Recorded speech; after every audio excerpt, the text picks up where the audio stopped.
XFM 104.9. Yeah, with Steve Merchant. What I was saying was... Yes. We could have a little trivia quiz, right? This is how it works. Their phone in, yeah? Right? And they'll pitch a question to us two, right? We won't know it. They'll tell Carl, and Carl write down the answer, yeah? Or on his email, right? And then it might be something like, who was the first woman MP? And write down the answer, and they go, okay, Steve Ricky was the first MP. We'll write it down. You know, I mean, you'll write down something like the Queen. Yeah. And I'll write down Britney Spears.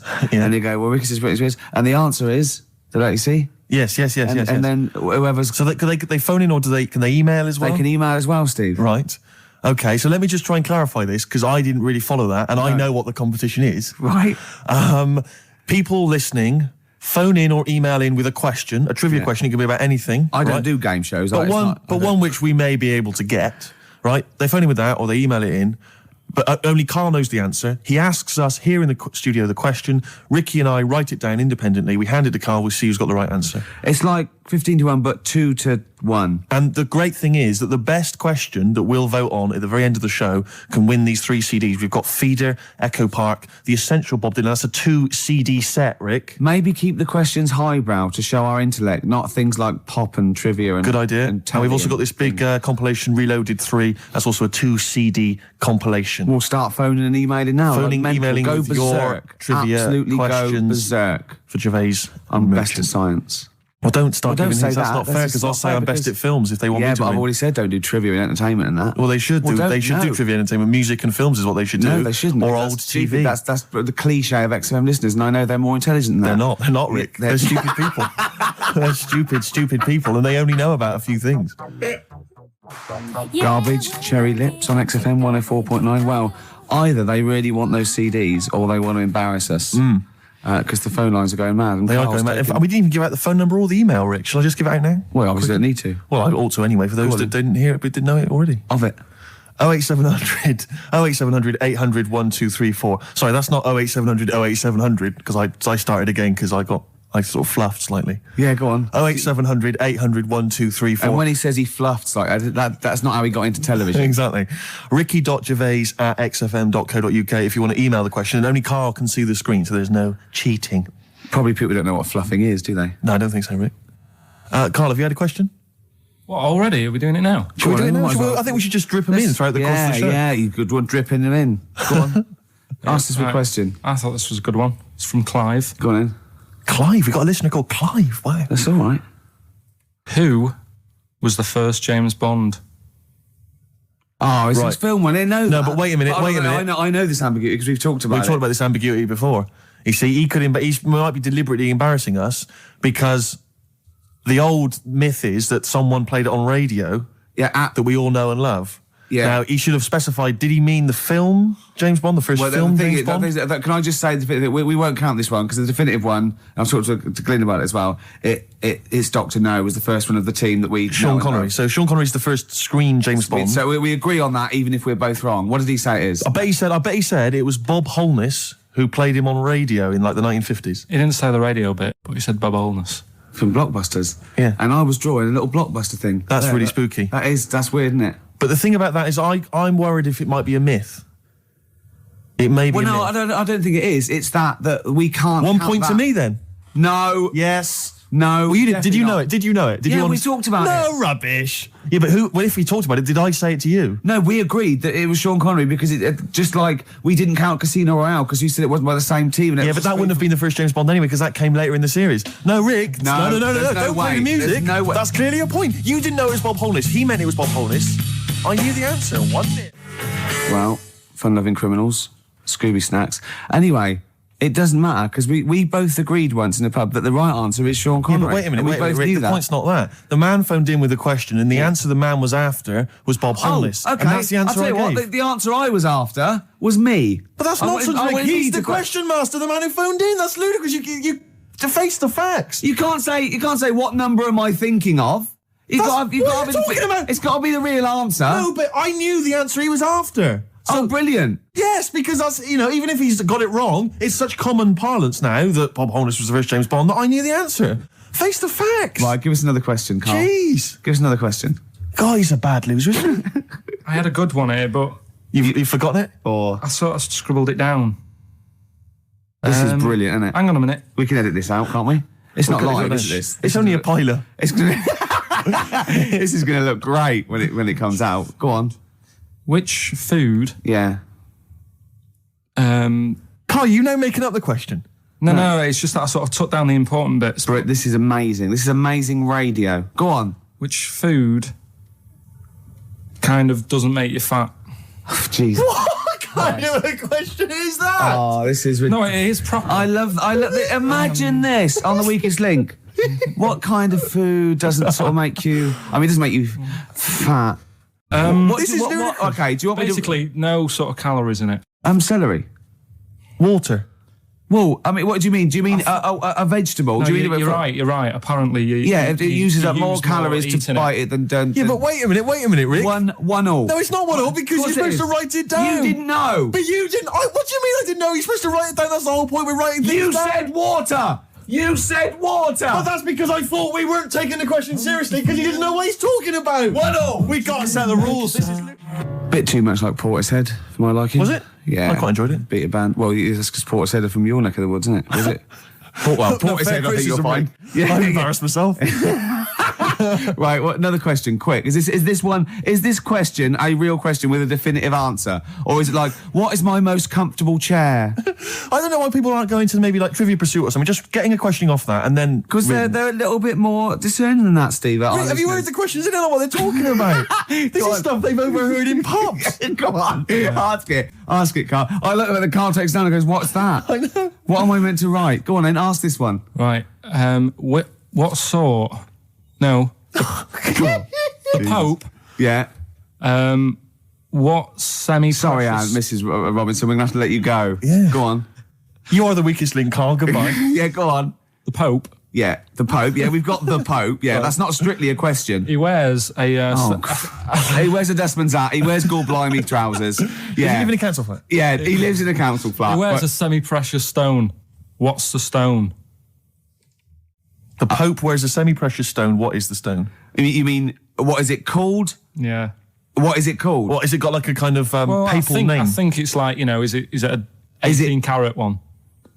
So we got to try and get the carrot Yeah. of the Pope's big diamond. He calls it Dennis. He calls it Dennis the Stone. Do they want the type of gem it is? Like, or is there some kind of jade, papal name for ruby, it? Or do they want it like the Rosetta Stone? Or I don't know. I can't. Play a record. Play 2 record. Let's not. Where's your head at? Basement Jacks. Right, okay, let's get this right. Have we knocked this on the head then? It's just not happening. Oh, here he is. Look. Here he is. Come in. Hey, look, he's... How have you... Oh, God. I don't believe that. Oh, that's pathetic. I do not believe that. That's absolutely pathetic. Now, they won't believe this, will they? No. Right, No. if I say that Jonathan Ross just got his massive member out, and he is a big lad, come and sit down. I've got your tickets, Mr. Gervais. Thank you. What's going on here then? I mean, why are you dropping off tickets? Well, because, in the spirit of the Comedy Awards, we like to have the rising young stars of the British Comedy That's Awards. right, and that's me. Well, we couldn't find any this year, so we've asked Ricky whether he would sit in the rising young star seat, and I wanted to deliver the tickets personally, so there's no excuses if he doesn't turn up later. Yeah. I always suspected that you were sort of pretty well endowed. Yeah. And now we've seen, it's on webcam. That was just one of my cocks. That's the one you're wearing today. Didn't we? Did We you? got Yeah, in don't trouble say saying that. No, we were This is meant to be the happening young station. What's going on? No, you can't say stuff like that. You can't. Just careful what you say. Look at after Julian Clary. What, 10 years can in I- the wilderness and he comes back in a person life. 10 years That's in the not gonna wilderness. happen to you. That's Jesus you're thinking of, isn't it? Just because you're on everything at the moment. I walked in here and I came in there and I thought this is the young happening place. And what do I see in here? 3 old men sitting. What are you talking about? I'm only 28, 27. You all look, you're wrecked. You all look wrecked. You're Well, that's because we're always partying. I was looking for some youngsters. Where's the youngsters? I wanted to see some tight leather pants. I wanted to see some foxy chicks hanging on you every word. What is it? It's a bunch of old blokes on a block up there washing up in a sink.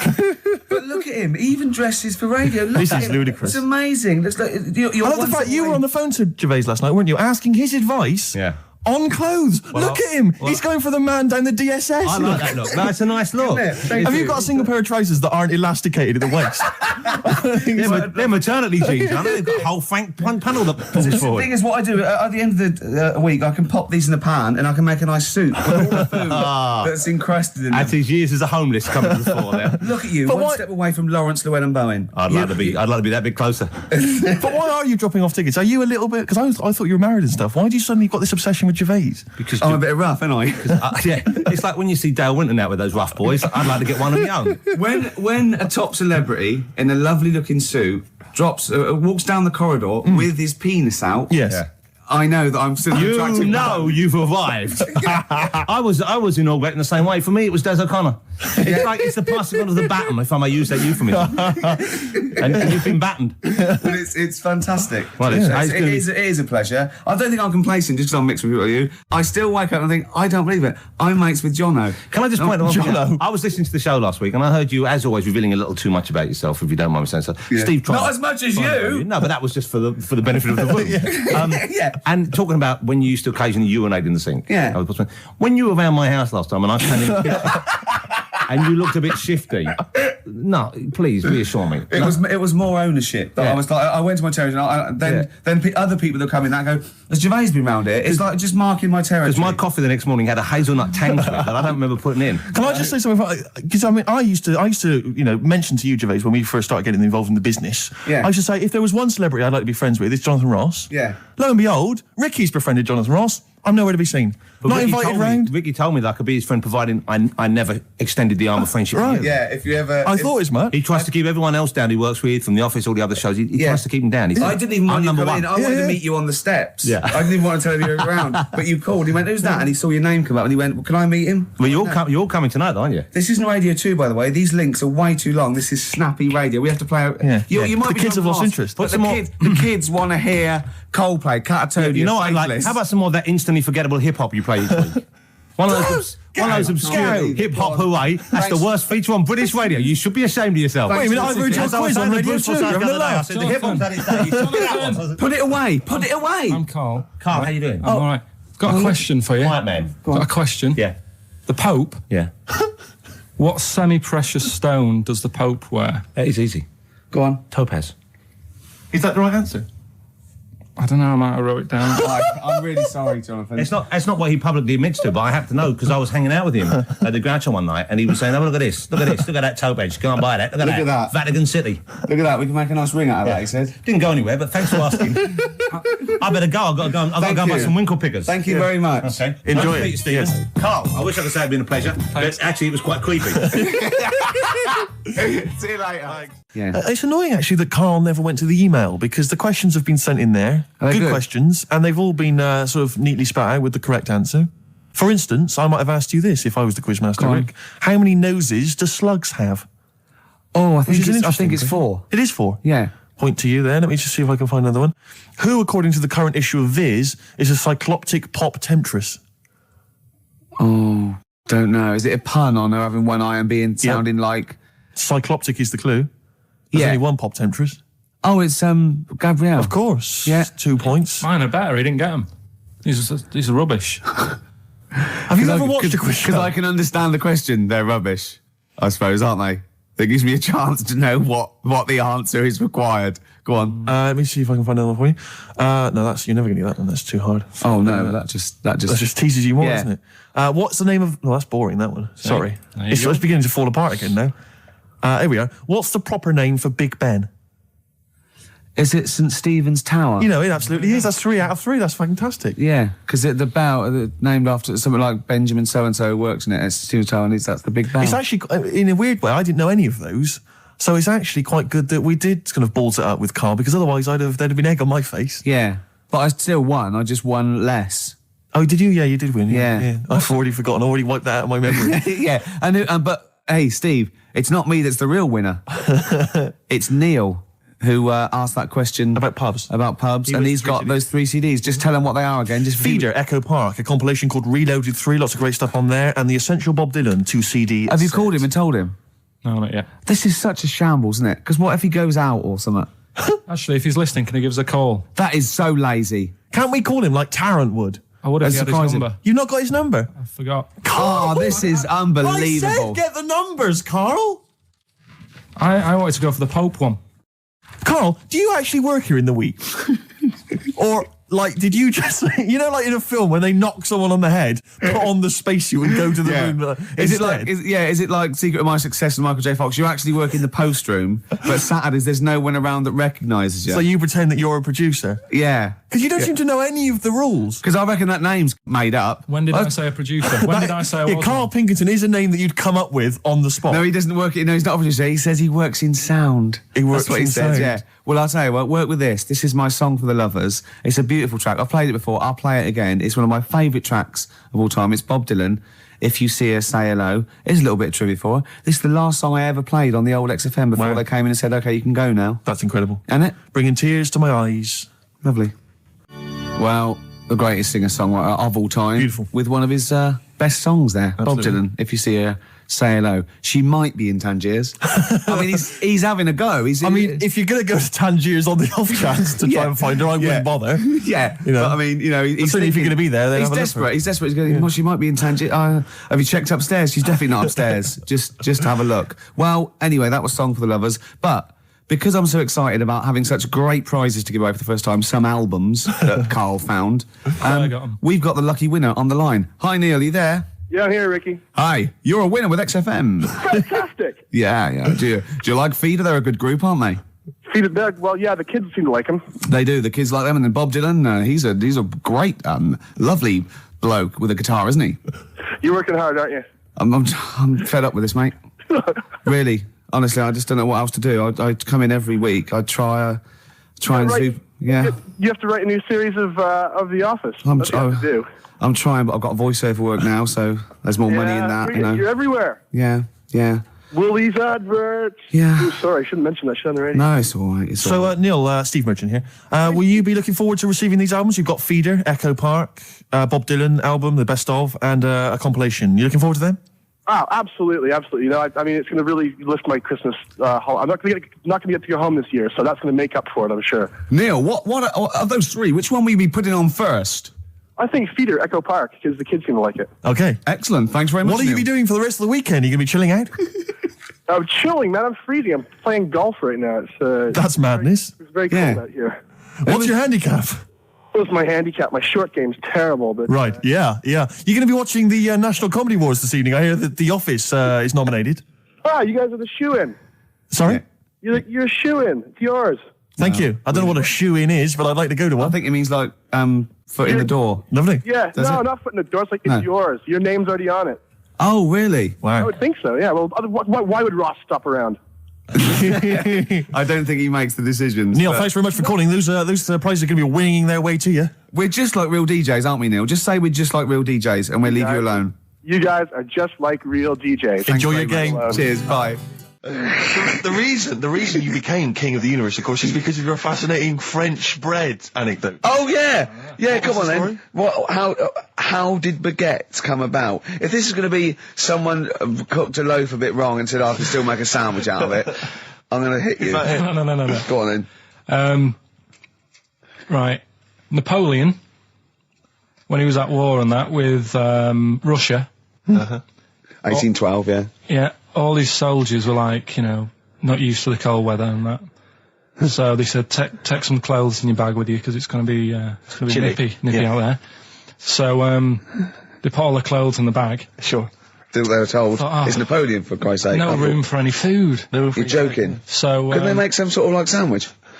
No, it wouldn't fit because of all the clothes. You had to take extra gear. Sure. So, anyway. I can see where this is going. Is there a baguette-shaped gap left in their holdall? They thought, let's make some bread that you can fit down your trouser leg.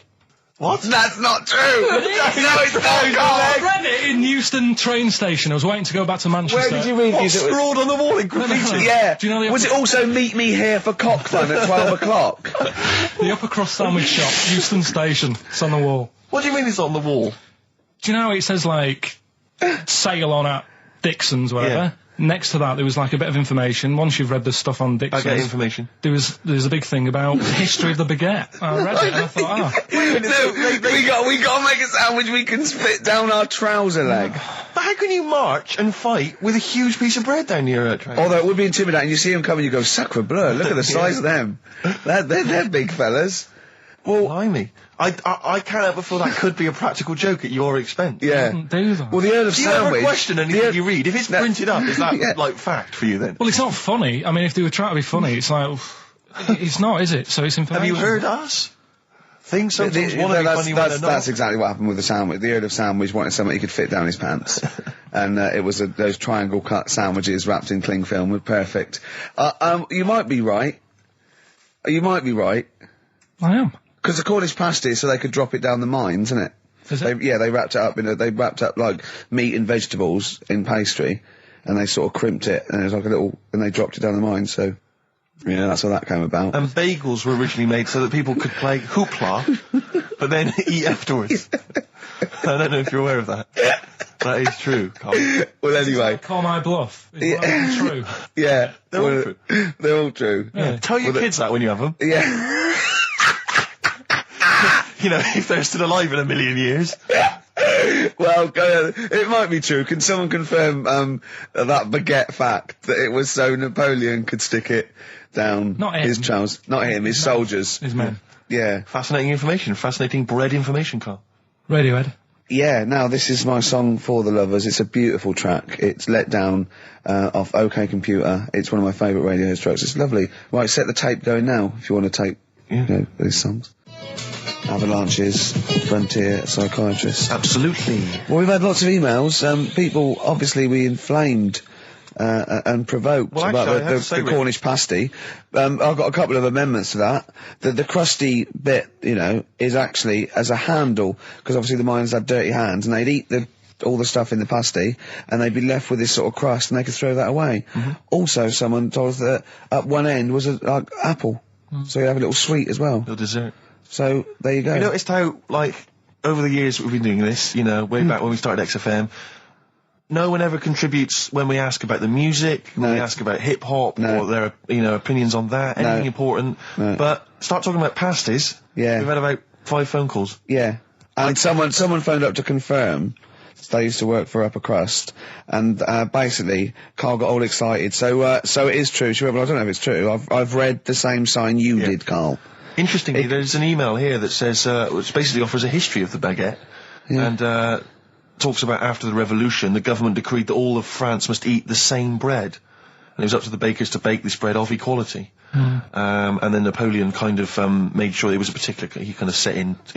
Obviously on the bread you can eat anything you find in the garden, frogs, snails, bits of horse, but squid. The interesting thing is, Rick, that there's no mention of sticking it down your trousers whilst going to war. The French have tried to keep that secret for over 100 years, it was only Steve. the upper crust people. Nearly 200 years, that is a top secret. Somehow Euston Station upper crust got hold of a document, left behind in an old sea chest, possibly Napoleon's, could have been Josephine's. Unfortunately, jotted it down. He's kicking himself now. Oh, Secretary, I cannot believe I left a note. If he talked like that. He did. He did that, yeah, he talked English, but in a very funny French accent. We never got the, we should go in a competition who's the tastiest cartoon ever. Well, actually, I threw up Cheetara, I threw up, Jessica Rabbit. I've had some people contribute here on the email. We've got someone here, Dom, has emailed us. He's told us that, for him, Daphne from Scooby-Doo. Yeah, popular choice. And obviously this is one I've never quite understood. Wilma from the Flintstones. I've actually always felt that Wilma, I don't know, I just thought she was a bit... No, not Wilma. Betty, surely. Yeah, Betty. Well, this is what I'm saying. Wilma, Betty, surely, but Wilma? No, I mean, she's quite homely. Betty, come on, Steve, you wouldn't say no to Wilma. No, I suppose not. Rick, we've got a couple of emails in here, and they're saying they enjoyed your performance over the Christmas period on a programme called 100 Greatest TV Moments. Yeah. Did you do an interview or something? What was the deal? I didn't see this. Yeah, the Office was in there, wasn't it? And I was interviewed for it. But what are they talking about? They enjoyed your performance? Come on, tell me what do you? No, I don't. It's the thing that I did on Razzmatazz. Oh, is this where they found a clip or something? Yeah. No, I was in a band, and we had one single out or something, and I did one TV appearance when I was about, oh God, and they showed a bit of it, about 7 seconds, me on Razzmatazz. Oh God. Razzmatazz, for those that don't remember, was like a kind of, I suppose, what was it, like a kind of CD UK of its time? Yeah, exactly, yeah. And, oh God. And it was of the time, sort of new romantic. And they showed a clip of this? I looked about 10, and about 5 stone with hair and makeup and girly clothes. My sister actually said I look like Posh Spice. Brilliant. There's a funny story about that, right? Because we were rushed and we had to do this thing, and oh God, and we were meant to take a flight to Newcastle. And where were you travelling from? London? Yeah, but we got there and we didn't have tickets, we were told to be there, but the A&R man overslept. Right, for the company, overslept, and it was terrible, and we were fretting, and eventually it was too late to get the plane, we missed the plane, we had to get a train, and it was really kind of fine, they were back and forth, they're going, yeah, if they come now, we can still do it, we're going to miss it, and this was like a big promotional thing, and we got there, and they went, oh, God, right, and I had this sort of like jumpsuit I was wearing that I'd cut off, put that on backwards. A jumpsuit? Yeah, brilliant. I know, Is this what was bad. on the clip? Yeah, I had that on back to front, and there was no time, and I think I even mimed wrong at one point, and it was awful. But the funny story is this, that when we were there, we didn't have our tickets. This was at the airport? We bumped into Bucks Fizz. The guys and girls from Bucks Fizz and their manager, so there's like 5 of them, right? And there's 2 of us, and they had 5 tickets, and Bucks Fizz tried to smuggle us through. And so they went through the things, right, and they went, tickets please, and he just waved 5 tickets that he had, like that, goes, this is us, right, and they went, well, can I have a look at them? And they went, there's only 5 here, and they just looked at us and went, sorry lads, we tried. We were nearly smuggled through.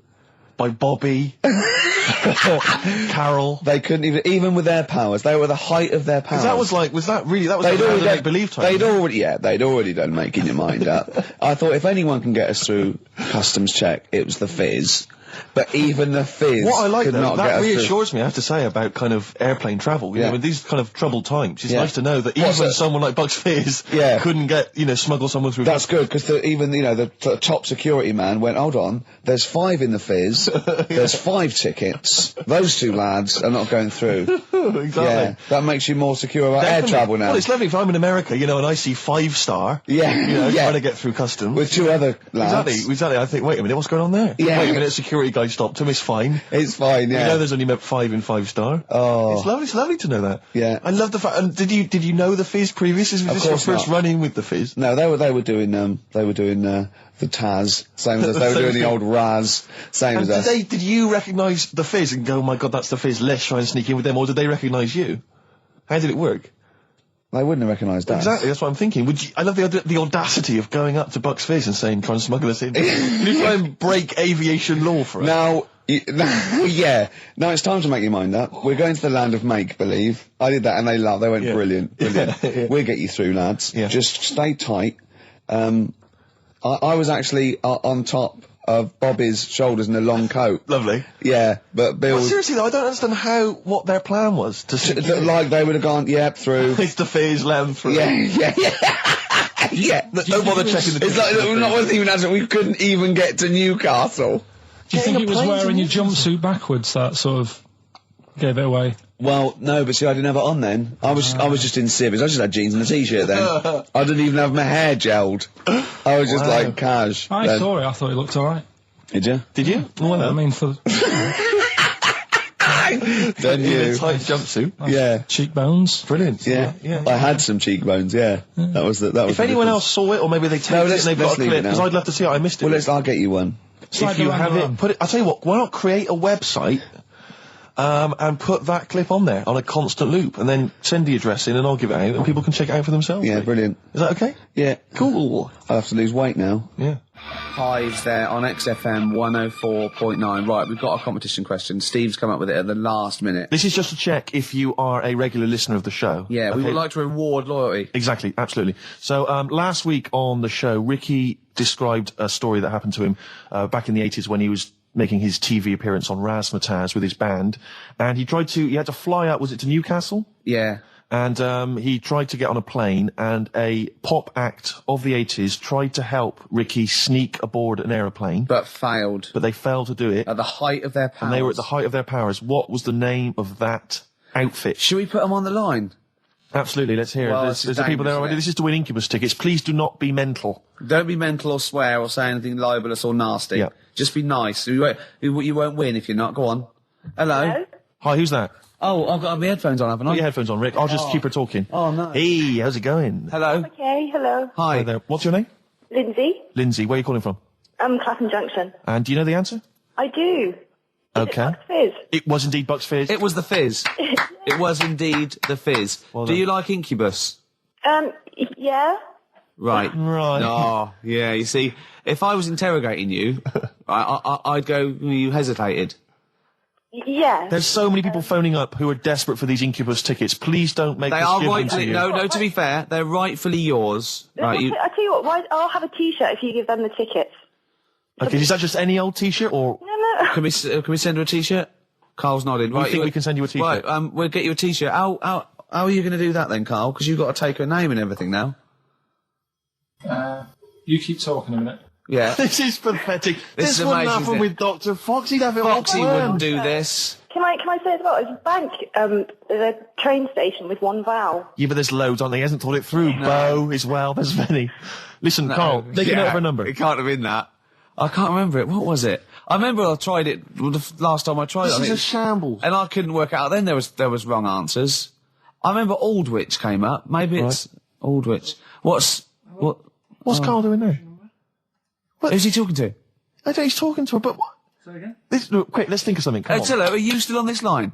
No, he's picked up the phone now. So what am I Don't doing? shit, we're giving away. We're letting people behind the curtain. Let's keep up this veneer of professionalism. This is so rubbish. Isn't Come on, it? no, It's okay. don't draw attention to it. Okay, all right. But let's just talk and make. So, Steve, what are you doing tonight? Looking forward to Pop Stars? I'm looking forward to a lot. Who do you wanna win? I'm glad you've asked, Rick. I'd love to see Darius have a bit of success, but I don't think it's going to happen. I think it's probably going to be the stutterer. I think it is going to be Gareth. He has a name there, Steve. I think it's going to be Gareth. Yeah, apparently in the polls in the week he's getting twice. We're back, don't we? Okay. All right, Carl. So she's getting a T-shirt, is she? Lovely. Right. Who's that on the line? Next contestant. Hello. This is amazing. An error. I mean, we couldn't do this worse. Go on. Exactly. Hello. Hello. Who's that? It's Dan. Dan. Hello, Dan. Danny. So, right, do you want to go to Incubus? I'd love to, man. Okay. Hold on. This is pointless because he's just heard the last. He's heard the answer. Yeah, definitely Bucks Fizz. This is mad. We didn't think this through. No, but let's be honest. He wouldn't have been on the line if he didn't know the answer. Are you cheating, Dan? Dan, he said he's not cheating. This is fail-safe. That's fail-safe. This is our rigorous. I can't believe this. Dan, you're going to Incubus. Oh, cheers, man. Well That's done. blinding. Well done. Nice one. Thanks for Cheers. listening. Cheers. Carl, what do we have to do? Do we just hang up or what happens? No, you play a song and... Play a song then. You've got his details. Yeah. Oh, Play God. it. He is, He's isn't on he? a different You plane to can't us. say like that. The other week, I came in when it was really miserable. And I said to you, God, can you imagine dying today? Yeah. Because Whereas today you feel it would be a much better day to die because it's bright. the curtains open, sun Sure. shining. It's like... I mean, you'd still be a bit angsty about the dying thing, wouldn't you? I mean, I don't suppose that would be alleviated. Sure. Okay. Well, hopefully we'll still be broadcasting, when one of us reaches that happy moment and we can check. Yeah. It's quite a lot of emails, Rick, coming in about band names. I think a lot of people are going wrong for a simple reason. They think it's funny to have an ironic band name. Yeah. They think it's a bit comical. And I just don't think there's any great bands that have had a comical name that have made it into stadium filling. What was that band? Where's Me Jumper? What were they I called? don't know what they were called. I mean, the obvious example of one that was never going to make it internationally. Splodgeness Abounds? Splodgeness Abounds? No. I like them, though. Splodgeness Abounds. Splodgeness Abounds. They were great. Ladies and gentlemen, please welcome to the stage Carter the Unstoppable Sex Machine. USM. These are some of the ones we've had emailed in. These are bands, obviously, that haven't made it so far, and I don't think they will. Ladies and gentlemen, please welcome to the stage The Lazy Birds. Nope. No. Ladies and gentlemen, please welcome to the stage The Paperclips. That's not a real band. That's what is it? someone sent in. I don't know, yeah, but no band name is weirder than the others, and also you grow into it. I mean, the Stones and the Beatles are iconic because they are iconic bands. What you think you'll grow into? Ladies and gentlemen, please welcome Shuttle Rock. Ladies and gentlemen, please welcome Treehouse Casino.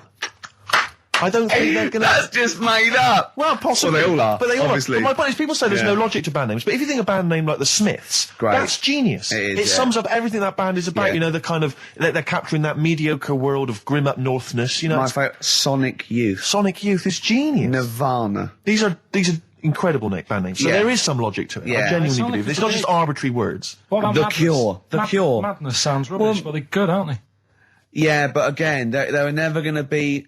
They were never going to be world beaters. But they were a comical band, essentially. Yeah, they were a but knees-up party band, yeah. and Madness is fine for that. But they had some great songs as well, and then it sort of turned it all, because then... I mean, Rick, I don't know how many members... Not Home Today is a great song, and a serious one. This is from an email. I don't know how many members of the band there are in Chimney Factory, but if there's 5 people, who decided? Have they all agreed? Yeah, that's the best name. Do you know we what I can come reckon up with. decided? Dell. Right. He started the band, and they rehearsed around his house, so Dell went, look, it's called Chimney Factory, because my granny's doing it. They go, all right, Dale, but it's not. I've got some other. But no, it's called Chimney Factory. I own the van and the amps. There's Paperclips gone. There's a band in Leicester called Paperclips. We can't. We just argue over that forever. Yeah. And just all I'm saying is think before you name your band, all right? Because it's never going to happen if you've got a comical band name. There was a feminist band called Clitoris All Sorts, which is quite good, isn't it? But you laugh and then you just think, oh, yeah. You know, I'm never going to have that on my T-shirt. Imagine that, Clitoris All Sorts. It's that time of the day now, talking of that. Yep. Song for the Lovers. Sure, it's beautiful. Now, Steve, I will play great old tunes to the cows come home. We got to give them a little bit of Dandy Warhols and Air and Athlete. I know that, and they're great, they're good, right? But, I wanted to play a Cat Stevens song, but I thought I'd better not, because I've, play that a little bit. And we quite like resurrecting old reputations, don't we? People like Elton John who had bad faces, or David Bowie. People whose names now are largely laughed at in the serious rock or people circles. that people might not have considered. I thought Cat Stevens, oh no, Rod Stewart, I thought. Was he Rod Stewart? Many people now are thinking of the leopard hot pants and the ludicrous Do you hair. think I'm sexy, and all those sort of awful stadium sort of disco things, but he wrote beautiful tracks from Maggie May through, and I thought, hold on, 2 birds with 1 stone. What about a Rod Stewart song written by Cat Stevens? Wow. Is there such a thing? The first cut is the deepest. Let's hear it, Rick. On this album as well is The Killing of George. Georgie Part 1 and 2, remember? About the gay bloke. Georgie Boy was gay, I guess. His favourite song. Carl's favourite song. Yeah. Right? And I was going, oh yeah, I remember that, yeah. I said about, and I said, did not intend to take his life. He just pushed it when he gets mugged and killed. Do you know what he said? Go on. I was sitting outside, I was singing, he went, well, as I said, they go out too late. They go out too late? He meant gay people go out too late. He went, no, they do. I went, what do you mean? He said, well, they're always out, they go out, or when people are coming home. He said, if he'd have been in bed by 10, he'd still be alive today. That's a sobering lesson. And he went, Carl. there's one that works here, and he's shattered every Monday. Oh, if you're gay and you're listening, just be in bed earlier. Go out when sensible people go out. Yeah. You're right, we're not on the continent, Carl. If you're gay and you're not in bed by 10, go home. Yeah. I don't get it. First cut is the deepest, Rod Stewart. There's the phone. Answer it. See who it is. Can you give us a second, listeners? Just amuse yourselves for a moment. We're Who just is it? speaking to Carl's just on the phone there, speaking to someone. We'll just keep you abreast of who that is. is it? Time. It's 10 to 3. Wants to know if you're doing a live show somewhere tonight. So just a private call now. Asking Ricky. I am, yeah. Later. But Ricky, of I course, don't want to has say it appeared now. recently on television. I don't mind one person. in I the just want Hits to from get the out office, and often performs live at different venues around the country. So while those two take care of business, all right, guys, have you finished that private call? Yes. Jeez, that was outrageous. Star Sailor and Poor Misguided Fool.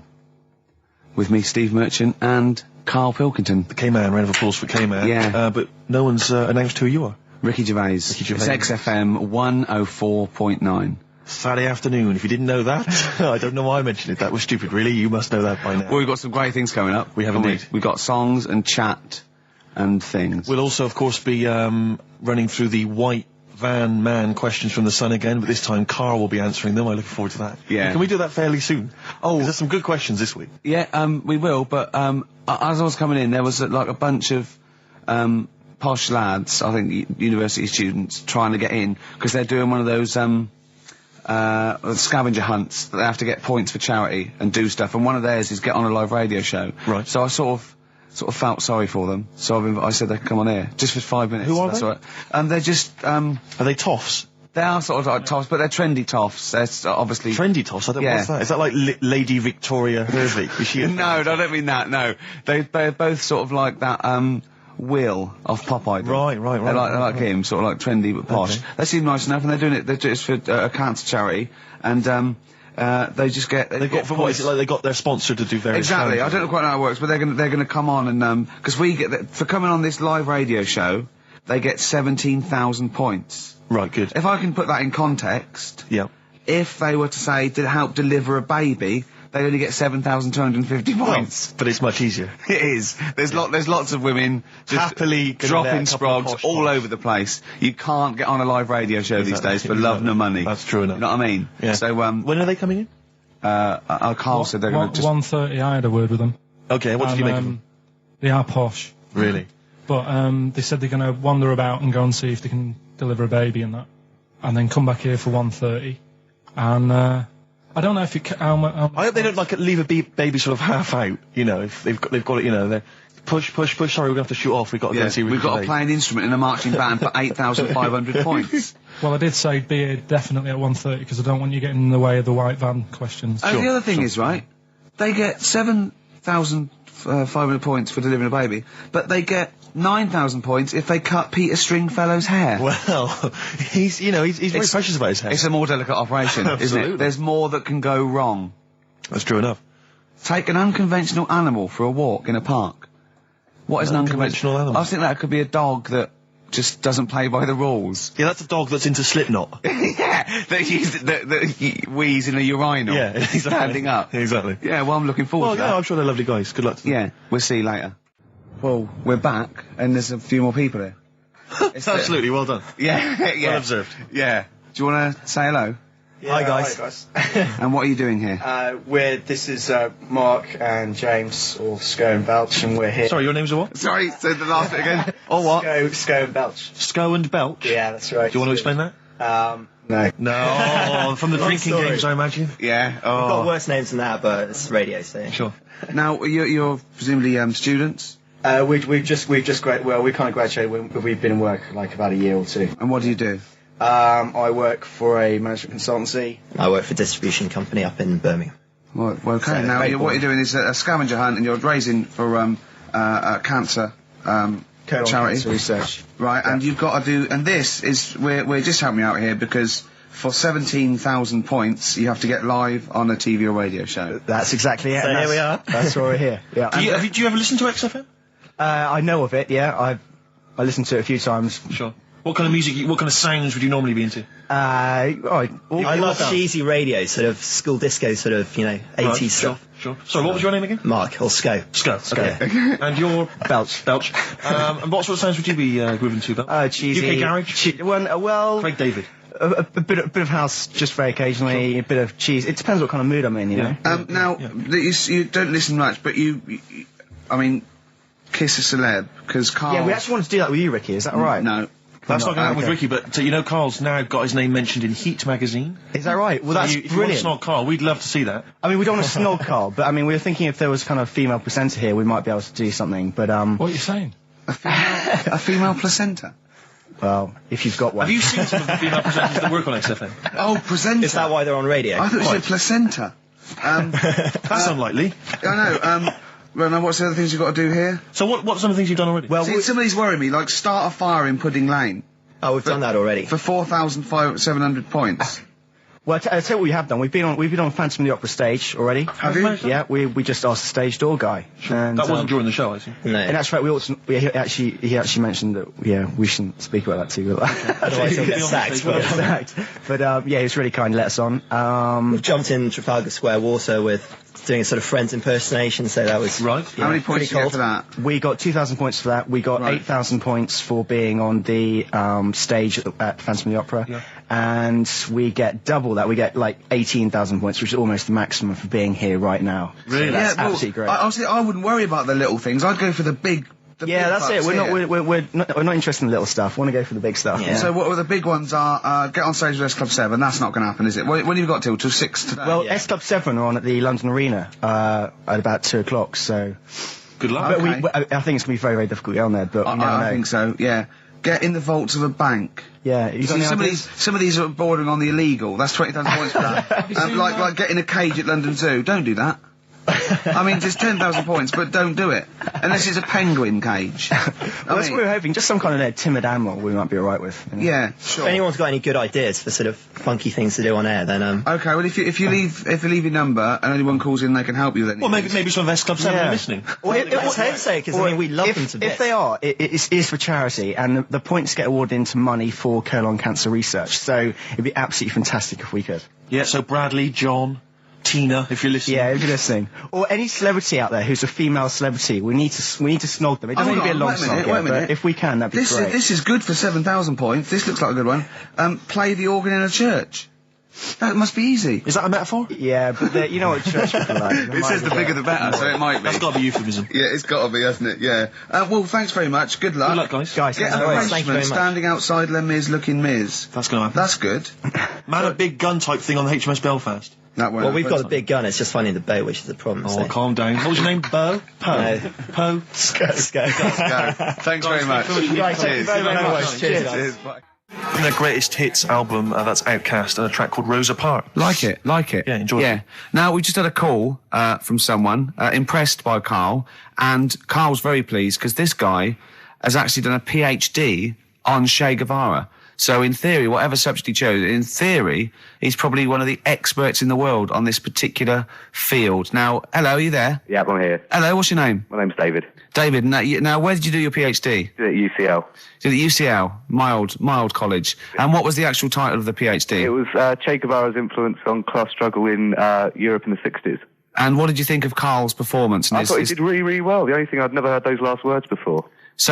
So Karl actually knows something you don't know. Yeah, possibly. Although you presumably not take that as verified information. You probably wouldn't take everything Karl said as gospel. You'd probably look it up yourself, would you? I probably would have a look, yeah. Did you know about babies' eyes? Sorry? Did you know that babies' eyes don't grow?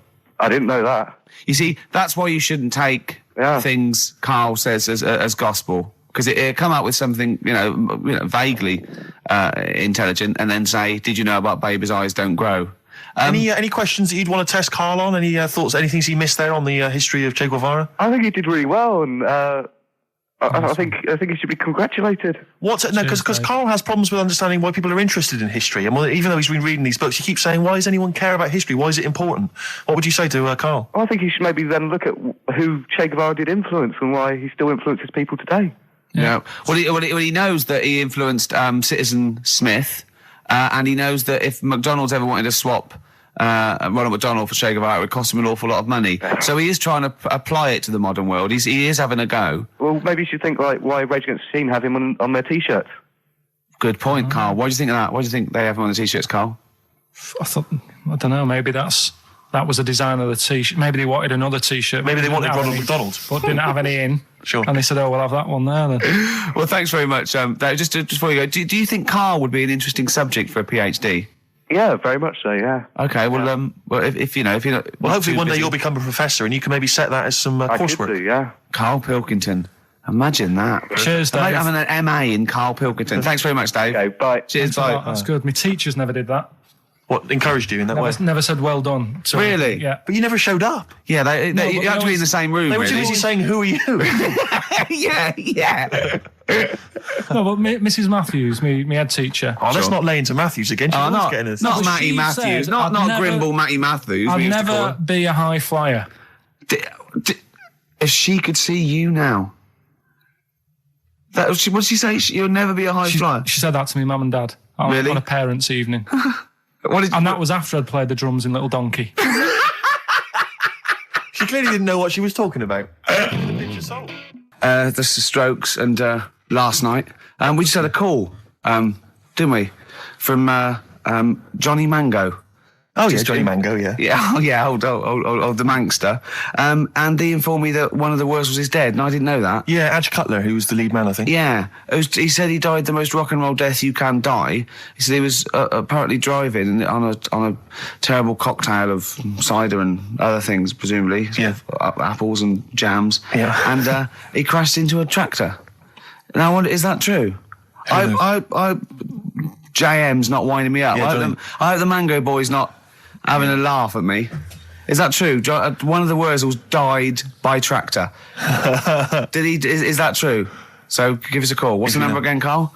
08700 800 1234. If so, I'm sorry that I disrespected them. I didn't know. Table 60. Lisa Tarbuck. That's Corner Shop. Lessons learned from Rocky 1 to Rocky. I love that guitar. That's great. It's real glam rock. That's T-Rex and Bowie. I was going to play some from Ziggy Stardust today, but instead I brought in a different album. I want to play a bit of Bowie. Is that all right? Oh, of course, yeah, always. Yeah, bit of Beatles. Still to come up, by the way. We with the education of Carl, last week he did Che Guevara. He did very well. Yeah. Before that, the week before that, you learned all about Rasputin, didn't you? And this week you've been studying Hitler, haven't you? How does that go? How do you reckon that? It's a bit tough. Okay. I mean, I'll give you the full story later, Steve. Do you know much about him? No. It's, they're all linked. All these stories I've been reading, they've all got a similar sort of thing going through them. They're born, they have a bit of a tough upbringing. Things aren't going well, and they seem to take it out on other people. Okay. But I'll tell you more later. Okay. Yeah, I don't think you can... I mean, I don't think Hitler and Che Guevara... It's the same thing. Che Guevara, when he was a kid, had, like, asthma, right? He wasn't an happy kid.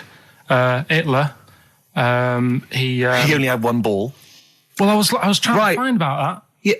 Yeah, seriously, he phoned me up in the week. I said, how's it going? He went, I've just skimmed it. I was looking for the testicle thing. Now, I don't know if they left that out or it's not true. Right. He was trying to look up that Hitler has only got one ball. I think they only did it to wind him up. Because it's like, you might be taking over the world, but we're all saying you've only got one testicle. Sure. And it's did you look in the index and it's sort of Hitler, Adolf, family life, early childhood, testicles? Testicles, absence of. Sort of skimmed through because one of mother brackets other. Albert Hall. The only thing I could find was at one point in like when he was trying to run the place, there was a meeting going on, and somebody had put a bag in the meeting room and it blew up. And I'm wondering whether it was under the table. Yeah, but. Well, you're wondering if it blew a testicle? It was. The testicle was under the table. No, the bag blew off the ball. No, the ball sack was probably hanging below the protective top, and so that's where he could have lost. But why would he have only just lost the one? Because the way he was sitting, cross-legged or something. Sure. Okay. Well, I mean, again. I mean, last week we had a Che Guevara expert phoned up. Maybe they could. Maybe there's a Hitler expert this time who could maybe phone up and confirm the testicle theory. Yeah. What's the number again, Carl? 08700 800 1234. You need to have at least done a PhD or something. I don't think we should invite calls about Hitler. I think we're asking for trouble. No, I'm talking about someone who's done a study of him and who's done a PhD. Oh, okay. I'm not talking about any old nutter. And also, Carl's lottery numbers. He's a little bit more confident this week. Okay, good. He went, they're more like it. And I looked at him and I laughed. He went, no, even Suzanne said I'm on more on the right lines there. Is anyone who has done a degree in maths or A-level maths that can bear... Carl won't believe this, right? Carl thinks, I know I was partly doing it to confuse him, just see that look on his face like a cat, right? But there is the chances with a random numbers, for example, the lottery, of getting 1, 2, 3, 4, 5, 6 are no greater than any other single combination. Right. Now, that's true. I don't mean you're more likely to get 1, 2, 3, 4, 5, 6 than any other combination put together, but than any other individual combination, they're all equal. It's counterintuitive, I know. I know you think that to get a run of 1 to 6 is less likely than anything else, but it's not. Any named combination... It's not, Carl. If there's a probability... Well, it's never happened. It's never happened. Yeah, but there's any number of combinations that never happened. Every one of those combinations that have come up have happened, and they're just as likely or unlikely as any other combination, right? It's just that you feel intuitively, right, that 1, 2, 3, 4, 5, 6 is less likely than 1, 7, 12, 34, 60. You know what I mean? Well, I didn't win. Play record. Okay. If you give a monkey childbirth pills, it works. That's. Well, we were talking about interesting things about sneezing, and I remembered an interesting fact about monkeys. So, anyway, Abbas 2, brilliant. What did happen to that bloke who used to make the sound effects in Police Academy? I don't know. He was brilliant, wasn't he? Do you remember him? I don't remember. Was he called Hightower? Yeah, he was good. Yeah. If anyone knows, give us a call. God. Girls and boys. You've embarrassed yourself then, Gervais. What? Well, We've had a number of calls and emails pointing out that the Hindenburg disaster was not because the Zeppelin was filled with helium. Hydrogen. But filled with hydrogen. Right, okay. Well, I thought about that when he told me in the week. Well, yeah, but I assumed he must have got that off from the documentary. So it just went up. So that's probably why the voices didn't go. That was probably why it didn't feature in the documentary. Yeah. But it seems to me we should have thought of that. I mean, like, it's school fates and stuff where they're like filling little balloons with helium. Yeah. You know, there'd be all kinds of horror stories if they were just, just blowing up, left, right and centre. I don't think you can just blow helium up like that, can you? What? Isn't that the point? What I'm saying is it can't be as potentially lethal as hydrogen, helium. Well, like, hydrogen isn't as bad as helium? No, helium's not as bad as hydrogen. I don't know what you're saying, because that Hindenburg was hydrogen. Yeah, and I'm saying, why did we think it was helium? That's crazy. You go to school fates and stuff with like little kids, and they're filling up little balloons with helium. They wouldn't have big canisters of helium, a charity event or a small kind of bring and buy sale if it was deadly. Yeah, but it's not as big. I mean, when you buy those balloons at a fair, it's not as big as that big but presumably balloon. It's still flammable, is it? But it wasn't the fact how dangerous the rare gas was, or it was the fact that it was made of this thing that caught fire and just went. There was nothing. A hole in it would have been as bad. It just burnt quickly and fell to the ground because the hydrogen or helium escaped. It was irrelevant that what the gas was, wasn't it? I thought there was supposed to be some kind of explosion. Well, I don't know what it was, but the point is because the outer thing was so thin, right? The gas inside escaped and it fell to the ground. So it just fell to the ground like when you've popped a balloon. Well, not. It didn't quite. sort of go. It didn't like flap all over the place and make a zany noise.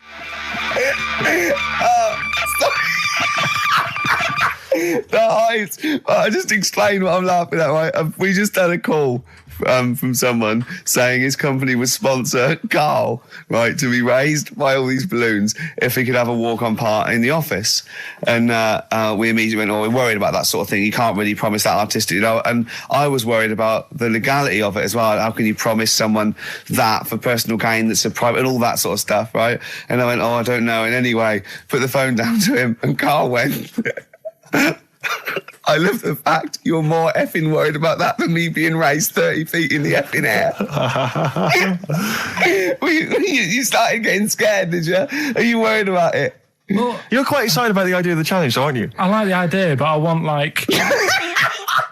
Why do you like the idea, Karl? Oh, what if it went all wrong and we're there going, the humanity of it. I think we need Karl to get... he's just... On the rope would pull out my trousers and... Oh, no, it's definitely got to be Dr. Fox if that's going to happen. God. We've got to do this. So hang on, but let's just think about because wait a minute, we say this, but we'd have to get all kinds of health and safety people involved. No, we wouldn't. Of course we can't just start raising you in the air. No, you're allowed to do it on private land, aren't you? Look what happened to the Hindenburg. No, but I was just saying there was lots of people died. Listen, look, all we do is we get someone, right? But what if he gets loose and he just floats off into the air? And he meets his magpie that he lost. He used to peck his grifter. Balloons. So I'm so excited about this. Listen, we've got to do this. No, but please. Shut up a minute. Let's just stop and think about it. It's 60,000 balloons. No, it's not. It's 6,000. But 6,000 balloons, that's a lot of balloons. No, it's not. No, it's don't not. Be silly. For sponsorship, people pay for... No, listen, it's worth it. There must be a company out there that'll pay for this, just so we can film it. Hang on, is there not an easier way of just getting one big balloon? Then the challenge is there's no challenge then. No, it's got to have people coming up and hooking balloons. It'd be like Buckaroo. And the person who puts the balloon that actually raises him 10 feet wins a prize or something. So hang on, so what we've got each person with like 500 balloons. Yeah. That's mad. Can you imagine how many balloons that is? That's ludicrous. 6,000. Yeah. That's an awful lot of balloons. I don't know, there must be someone that could do this. Oh, look, people have walked on the moon, for Christ's sake. We can raise Karl Pilkington with some balloons. Yes, but they had a NASA budget. We've got XFM behind us. Yeah, but balloons... Yeah. Balloons are cheap. You can get about a pack of 25 for about 150. Right, fine. No, true. Yeah, the helium though, Karl. You can't just attach yourself to a pack of balloons. No, but... What, you think we blow them all up? With helium. Right. Oh. Off you go. But then we can do something with the balloons, can't we? Release them afterwards. Oh, we'll release them back into the wild. Brilliant. As a sign of peace. Fly, my pretties, fly, Listen, be free. I am so excited. I've not been so excited about, and when I thought that Robin Ince was going to stay in my cupboard for £1,000. Look, we've got to do this. 6,000 balloons. I don't think it's going to happen. That's an awful lot of balloons, and I just I don't see how we can tether them all to Carl. He's a small man. No, but because you have them at different lengths, don't you? Yeah, exactly. Carl knows. Can you think about the logistics of this? Oh, someone must know. There must be a company. There's a bloke willing to do it. I know he doesn't know the technology of it. He's willing to sort of stand back. And a company just has access to helium like that. No, we can do this. Come on, London. Someone's done Londoners. It was on the internet already, so someone obviously has done it. Yeah. So they didn't say, "Oh, we can't get hold of the balloons." No, they probably worked it out, didn't they? Carl, you're more excited about this than anything else. About your education, about your exam results. You're so excited. And we'll have a little rope. We're like flying a little kite, a little Carl. We're like, let's go, Carl. What will you wear? Like a one-piece jumpsuit? Yeah, it'd be lovely. With sponsorship all over it? Oh, it'd be great. You're like Jackie Stewart, and just as you go up your little face, oh my God, I'm not going to sleep until this is done. This is the most exciting thing ever. Only 10 feet. 10 feet, yeah. We need some kind of rope to sort of tether you to the ground. Yeah. We don't want you sort of flying off. This is going to be great. And he'd have a little crash helmet and everything, and little Dee Dee boppers on the crash helmet, like he's a little flying ant. Definitely. We give him a little, oh my God, can we give you an outfit like little wings and everything? Can we paint your face with like children's paint? I'm not doing all that. Why? Oh, no, because that would be silly. Oh, please, Carl, do this. Do it. We'll do it for charity. We'll do it for charity, yeah? All right. Yeah? Oh, this is We'll do it be for children in need. Please, just phone in if you can help us. Lift Carl up 30 feet. Let's say 30 feet. I think it has to be a decent... Yeah, it has to be a decent height. Is there a world record? Because we want to break that if we're going to want to break that. What is the world record for raising a man by balloons? Yeah. Okay, so listen, let's just finalise details here. We've got... I'm so excited. Email address, ricky.gervais@xfm.co.uk. Ricky.gervais@xfm.co.uk. What's the number? The number, Carl? 08700 800 1234. Give it again. Lift Carl. 08700 800 1234. Sponsored by Heat Magazine or something. Maybe even if you've just got an idea about how we might be able to organise it, how we might be able to get it done, if you've got contacts, anything, just get in touch, give us some information. Oh, that'd be great. I'm going to play a Beatles track for the lovers. Oh, man. It's off the Help album, and it's You've Got to Hide Your Love Away. Oh, just think of his little face as he goes up. Well, XFM, it's nearly the end of the show. I'm Ricky Gervais with me, Steve Merchant. We've enjoyed your company. Carl, we're going to try and get Carl in the air.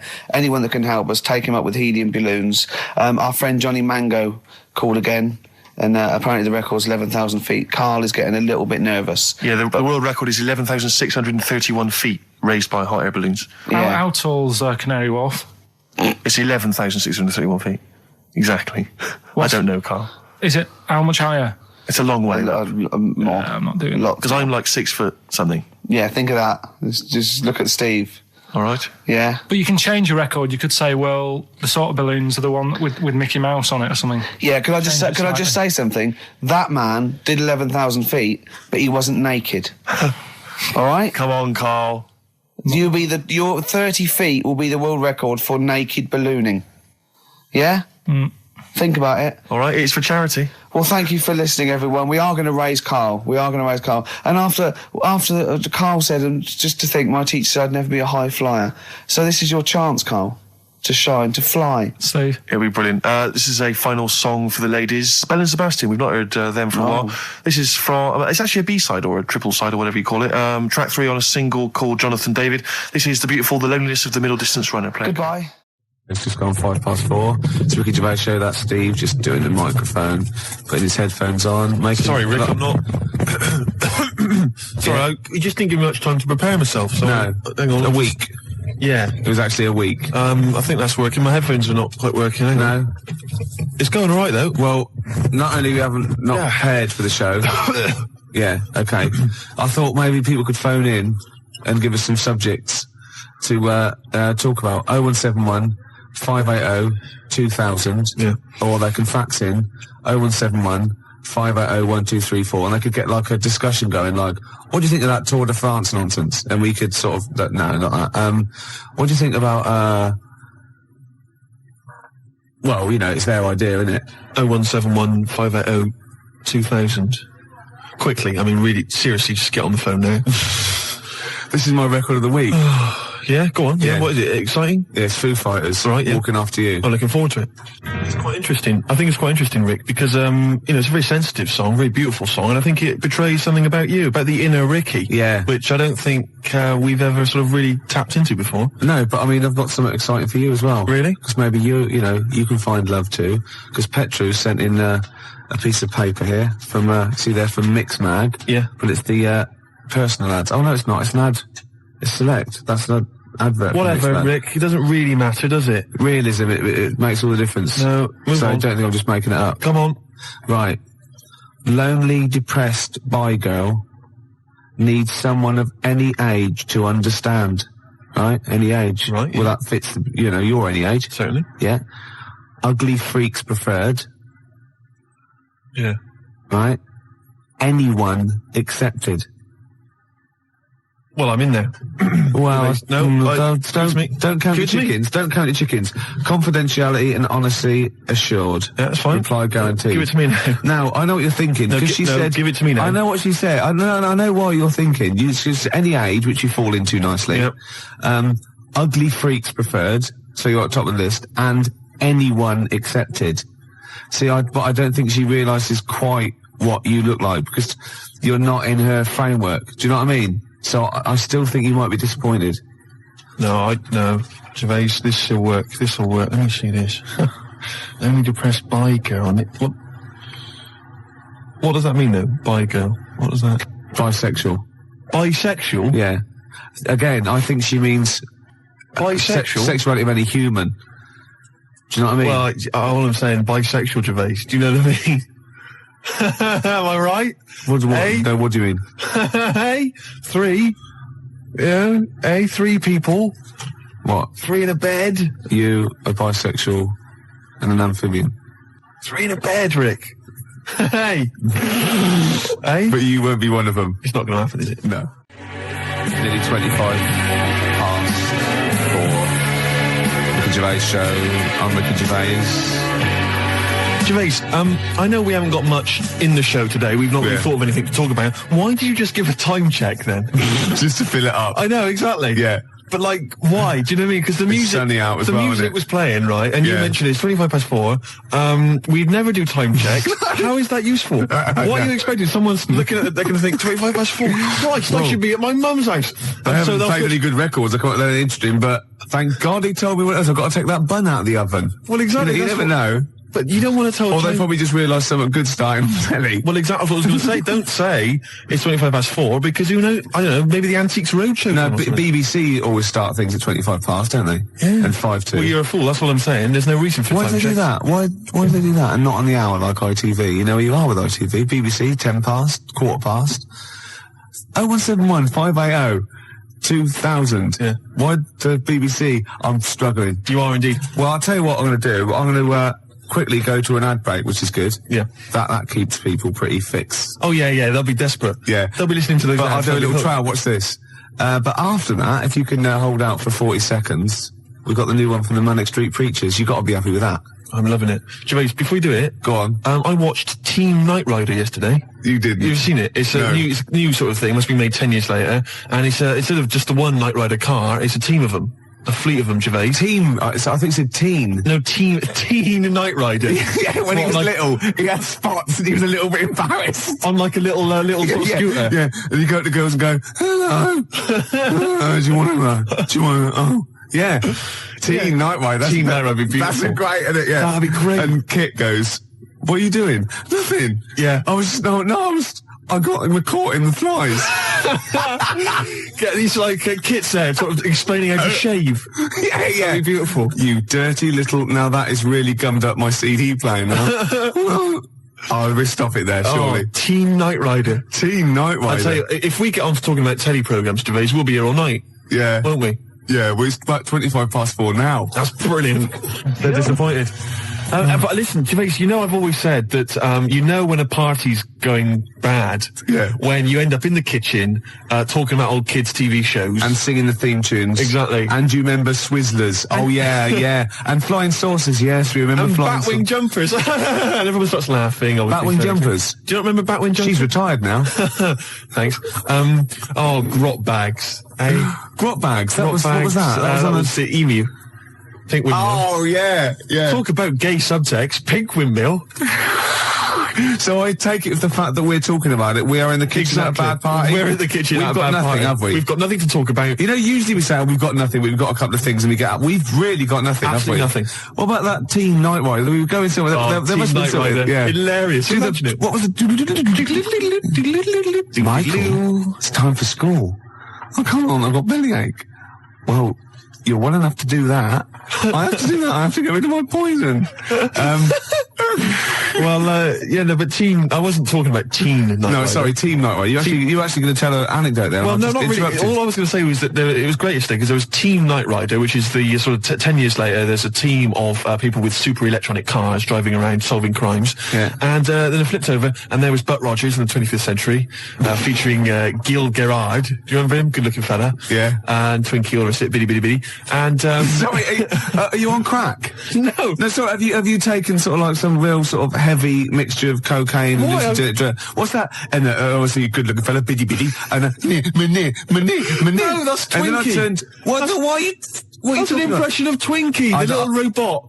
The robot? The little oh, the little robot. The little silver robot that went biddy biddy biddy. It's as simple as that. I'm not trying to corrupt you. I'm not trying to get, confuse you. Oh, go on, yeah, okay, it's fair enough. I'll take it. All I'm saying is, great TV shows there that we forget, We're in the kitchen, Gervais, aren't we? We're in the kitchen. But everyone else has left. It's just us two. It's just you we and could I. go home. We could go home, but we're still enjoying it. Yeah. In the kitchen there. Yeah. But what I was going to talk about is, there's a lot of TV shows. There's a lot of TV shows, Gervais, that we know and love and we remember. Yeah.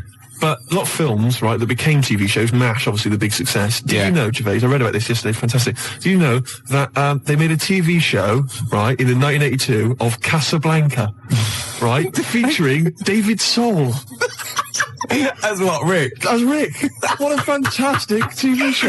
That is fantastic. It'd be Casablanca and you'd have a picture of him, wouldn't you? And every week they'd find a different reason for him to say, play it again, Sam. And lovely Patty Coombs as his Liza, whatever. Oh, that was fantastic. Mr. Rick, I'm not playing backgammon for money.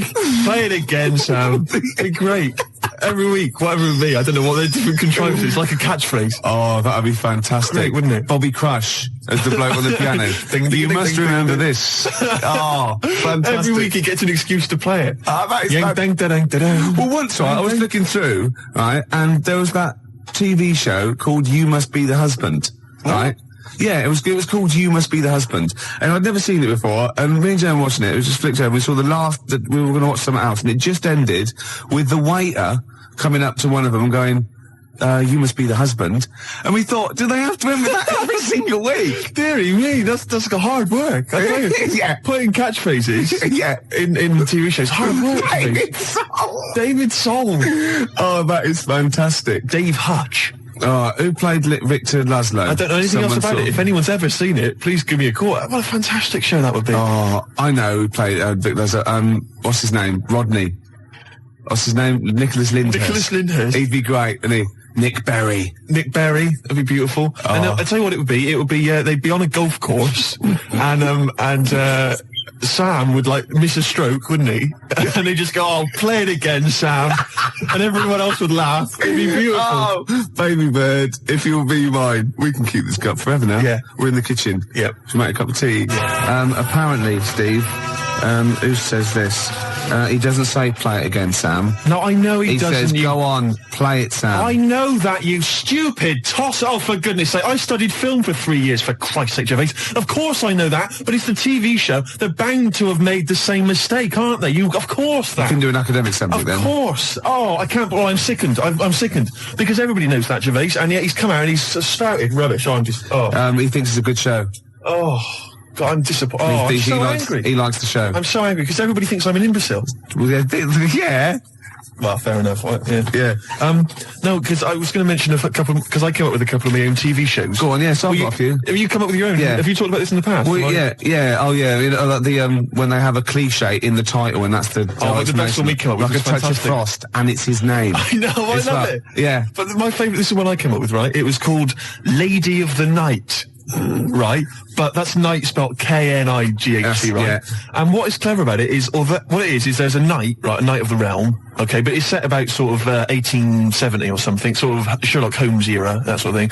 And he's a knight of the realm, you know, was it Sir Johnson or whatever? And he's a knight, whatever. But he doubles up as a private investigator, right? Yeah. And he's got working for him a prostitute, right, who's also a private investigator. Yeah.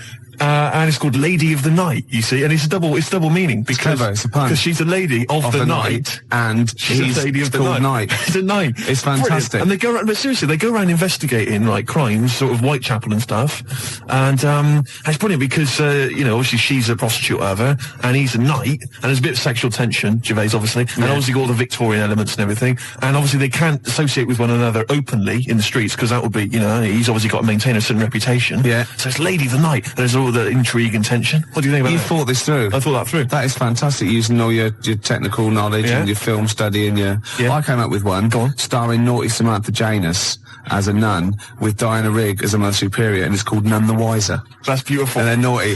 And the sequel, she gets pregnant and she has to go and work in the kitchen, right? And that's called Nun in the Oven. I was going to say. Yeah. Of course it is. Yeah. Of course it is. Oh, that's beautiful, Gervais. Remember Ray Cooney, that thing in the 80s when all those... had those farces on, and basically what he did was substitute the word life for wife. He had Run for Your Wife, right? And wife begins at 40.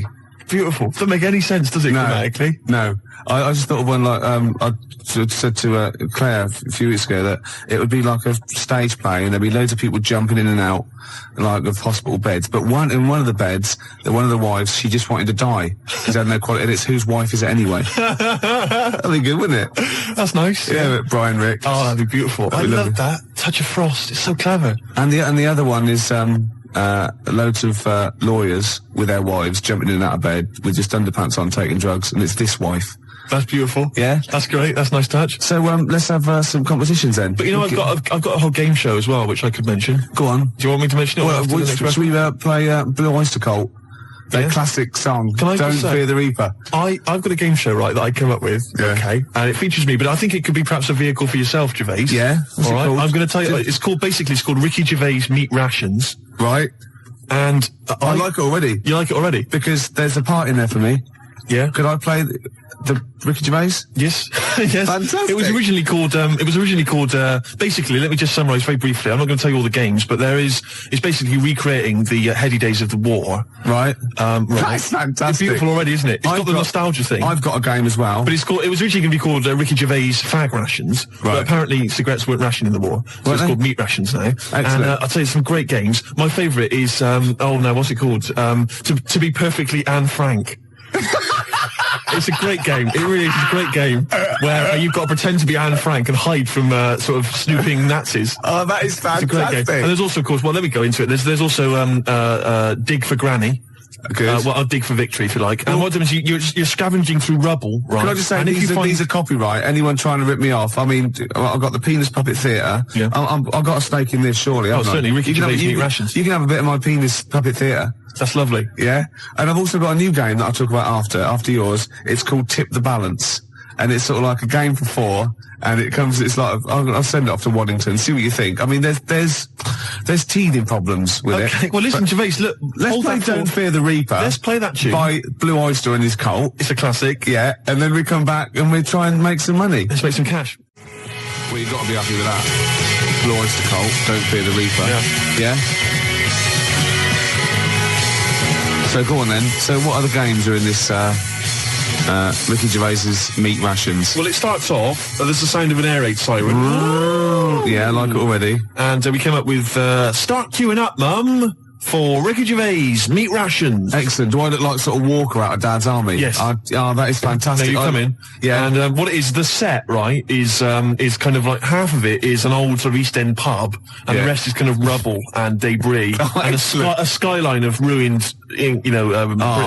And what it is you come in, you're fairly sort of sharp and dapper, and of course Chaz and Dave provide the music throughout the show. And you know the Dolly Bird that usually comes on? She's the one with like curlers with a little scarf on it. That's right. She comes out with those little floral aprons. You've got it. You've got it. Fantastic. And there's a game show. There's a bit in the show called Roll Out the Barrel. Yeah. I don't know what happens in that. Yeah. Roll out the barrel. We could think of something. There's a barrel of fun, sort of thing. Yeah. And there's this is a dig for victory where you've got like a big pile of rubble, right? And you're digging through it, scavenging for food, canned food. But if you find like relatives or friends, you score extra points. Oh, that is fantastic. And there must be some sort of fun with like gas masks. Yeah. When you can all put them on and dress up as like, I don't know, one of the banana splits. Yeah. That's what could that be? Gas. Who snork? Yeah. Yeah. Well, possibly. So every week there's the real snork. Right. So it's like contestants come on, they put which one snork? Which one snork? Yeah. So you've got three celebrities. Yeah, who's a gas mask and the real snork. That's great. So you've got someone like Ted Malt's son, he pops one on. You got Frank Bruno, and Jilly Cooper. That's it. And they put their mask on and like a little outfit, and then the real snork is there, and you got to ask them questions. Like you get like Bernie Winters and Henry Cooper going, Number three. How long have you been in the banana split?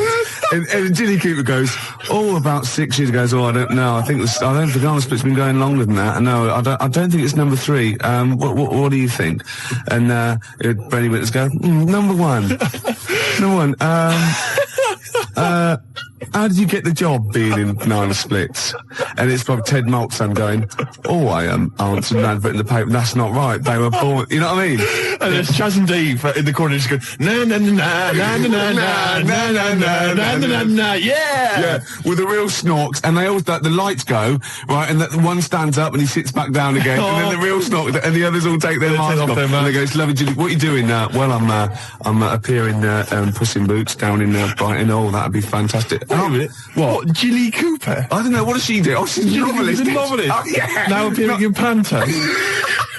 I'm not letting you book the guest. Oh, God. But wait a minute. What? I mean, I love your idea. Yeah. Who snork. Yeah. It's a bit odd, isn't it? How we started off with a kind of wartime nostalgia show, but now we've sort of featured sort of quite bad 70s animal things. Nothing wrong with the banana splits. But I like that. That's a good game. Yeah, okay. Is that going to be like a special feature? So I'm just going to make a note of it because we've got Dig for Victory, to be perfectly Anne Frank. Yeah, and who's snork? Who's snork? Yeah.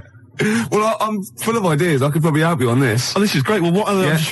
Maybe we'll come up with some other ideas as we go we've on. still got to tip the balance to go. But can I just say, I did actually once try and pitch this. When I appeared on Blockbusters. Yeah. Well, I obviously met with a producer there, and I said, I got an idea for you. Have we talked about this on air? We talked about me on Blockbusters, but not about my pitching this. No, go on. And I said to her, sit down. I said, I've got a great idea, and I tried to bill it with me as the star. She said, who are you? Steve's Meat Rations. She said, why are you in it? I said, I am. Don't worry, I'm the only one who can pull it off. Yeah. And she said, right, go on, what is it? And at that time, I had none of the games. All I had was the title. And she went, I like it, yeah. What are the games? I don't know. She said, if you'd have just said, well, stop me there, love, and just popped a gas mask on and said, who am I? She'd have gone, snork. No, it's not. We got an ad break, then we got a classic from Blur. It's 5 o'clock. So if you were going to watch that thing that started at 5:02, you missed the first 5 minutes of it. Yeah. So we're doing well with this new game show, aren't we? Yeah, we've got a few ideas there. Ricky Gervais's Meat Rations. Ricky Gervais Meat Rations. I love that. It's a great idea, isn't it? We came up with another quick game, because obviously so far we've got Dig for Victory, to be perfectly Anne Frank, and Who's Snoring, which is possibly, I think, the most popular game so far. Yeah. And also we've come up with a new one, haven't we? Puss in Jackboots. Yeah. You get a beauty of the age to come out. Saucy Samantha Janus? Yeah, maybe she comes out and she's got a little moustache on. Right, and a peak cap pulled low, and Nazi regalia, and you got Bernie Winters and Ted Malt's son and Jilly Cooper going, you're obviously, by the warm applause, you're much loved. Yes, I am. Oh God. Show business, and the audience clap. Obviously, yeah. Well done. I don't know. You're doing the Nazi accent very well. You an actress? Yes, that is correct. Yeah, it'd be great, wouldn't it? Could you salute in, please? Yeah, that'd be nice. Just I'll do a little Nazi salute. Yeah, little click. That'd be lovely. I thought of a little quick. And what's that one? That's called Puss in Jackboots. Puss in Jackboots. Yeah, lovely. I thought of a quick one. It's called Get the Hell Out of Hiroshima. Right, it's against the clock. Anyway, there's that's there as well. And we got any other ideas, Gervais? The Cure love song. Gervais, it's time for the game show everyone's talking about. Make Gervais laugh. Yeah. We've had an entry here this week, all right, and what it is, let me explain the rules. Somebody sent in a picture, Gervais, right, I'm going to show it to you now, and if you laugh, then hopefully this young fella wins a prize. It's from Neil in, let me see, Highgate. Oh no, I'm laughing already though. Are you? Yeah, because well, straighten yourself out. Alright, okay. Straighten yourself out. Now, you've not seen this picture. Oh, it's been so disappointing if it's not funny. There's nothing worse than that, you know what I mean? I know. Okay. Well, I think you'll laugh. You run the risk. Well, but that's the nature of the game show. Okay. Alright. And what's in it for everyone else who can't see the picture or cares? Nothing. Right, nothing. yeah, that's good. But then, you know what? We're not here for their amusement, are we? All right, you know, we're busy men. We got things to do. We got to entertain ourselves. Yeah. But what I would say is, what is there in this show anyway for anybody else? Good point. At least we get a laugh. Yeah, okay. Now, what would you say? Well, the other thing though, is there a prize for Neil? Yeah, if I laugh, what can you give him? Will you give him sort of like a chuckleometer? You go on the Ricky Gervais's chuckleometer. The chuckleometer. Yeah, this is up to 10 CDs. Right. Oh, really? Yeah. Oh. Okay. All right then. Well, okay. Because that first one we did ages ago, that was up number 10, wasn't it? Yeah, 8, 9, 10. Yeah. Right. Here comes the picture. I think it looks to me like it's an internet picture. I'll be honest with you. You ready? Yeah. Okay. Here comes the picture now, Gervais.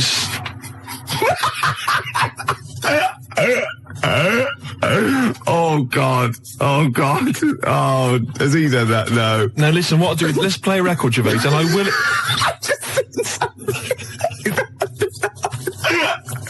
Don't explain it. We can explain it. We can explain it. No, don't, please. Right, no. When I was about 16, my nephew got mumps, and all the men in my family were really worried, right? And I soon found out why. You know, obviously, if you get mumps when you're an adult and you haven't had it before, you go sterile, or it can cause sterility. Really? Yeah. Yeah. And I was about 16, and this worried me, and I went to my mum and I said, have I had mumps? She went, you've had one mump. Now, I don't know what mumps are or is, but I'm pretty sure you can't have a mump. Or, I think she meant that one side of my face swelled up. Like a gobstopper, it was. But what is a mump? Or what are the mumps? I mean, it's a viral infection, isn't it? I don't want to embarrass myself. I don't want her to be right. Like I don't know. Can you have a number of mumps or one big mump? What if you had one big mump? Like a hunchback for a while? You're just like, you're mump-backed for a while and just walk around. You're mump-backed. Yeah, and you don't remember, because it's always when you're very young. You're mump-backed, but yeah, exactly. But apparently I had one mump. So I could probably one of them, just one of them went a bit sterile. Can you, so you can become sterile if you have the mumps when you're an adult? Apparently, yeah. Can you, I mean, does that, for instance, it doesn't cause, say for instance, an adult had the mumps, right, and then he sort of had sex and he gave birth to a child, his wife gave birth to a child. Yeah. That can't cause any other problems. It can't cause deformity or anything. It's just, no, because it's just my dad had the mumps.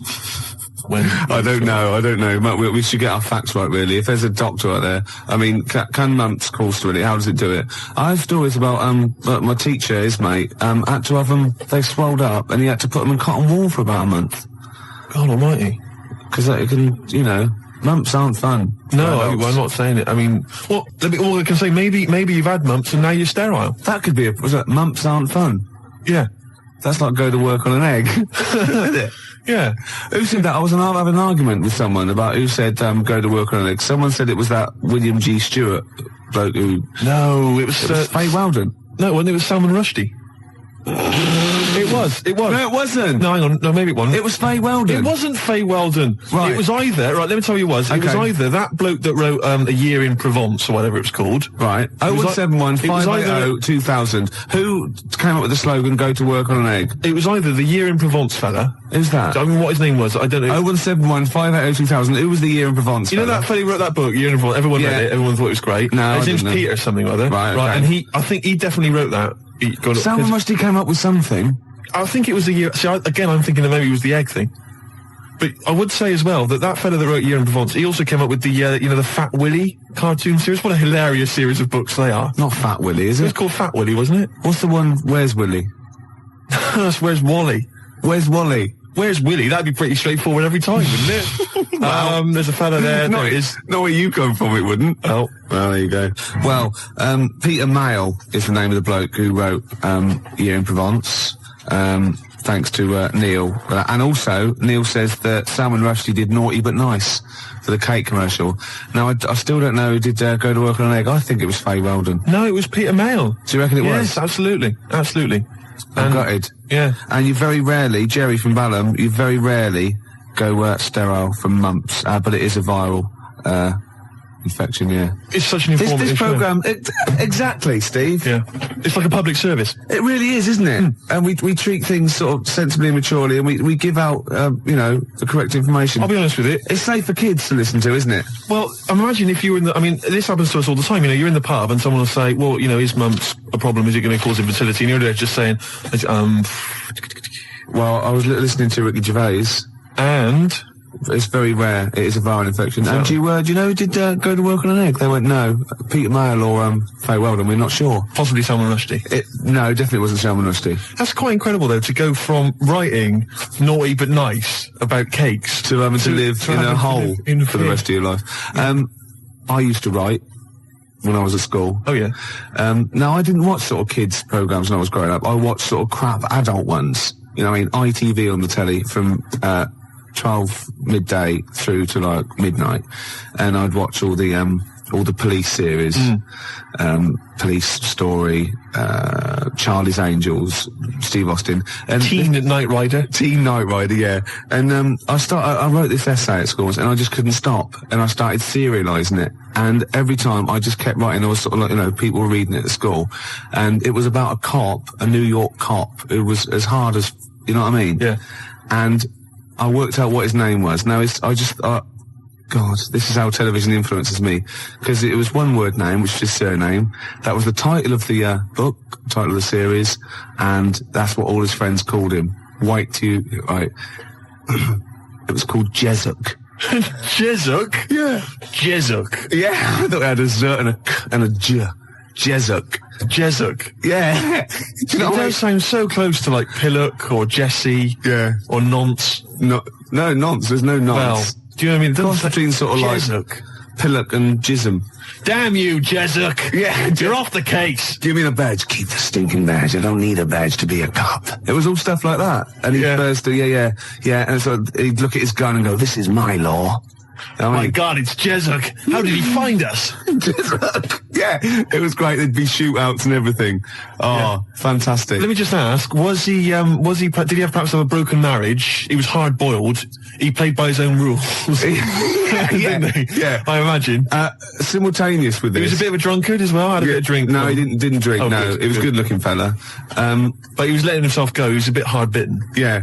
And the other thing I was sort of simultaneous, which was more of a novel. I wasn't serious. I was actually writing a novel, and I got like 3 exercise books, right? It was about this kid, right? Oh, God.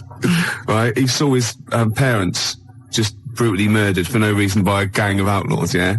And he buried his father, and he knelt down on the grave, and he said, looked up, and he goes, as God is my witness, I will avenge thee. And then he sort of went to the store, and he got loads of bullets, and he practiced, and he was the fastest guy. He was only about 16. Yeah. His name was Jody Barnes. Jody Barnes is all right, yeah. Yeah. Imagine, that's nice. Yeah.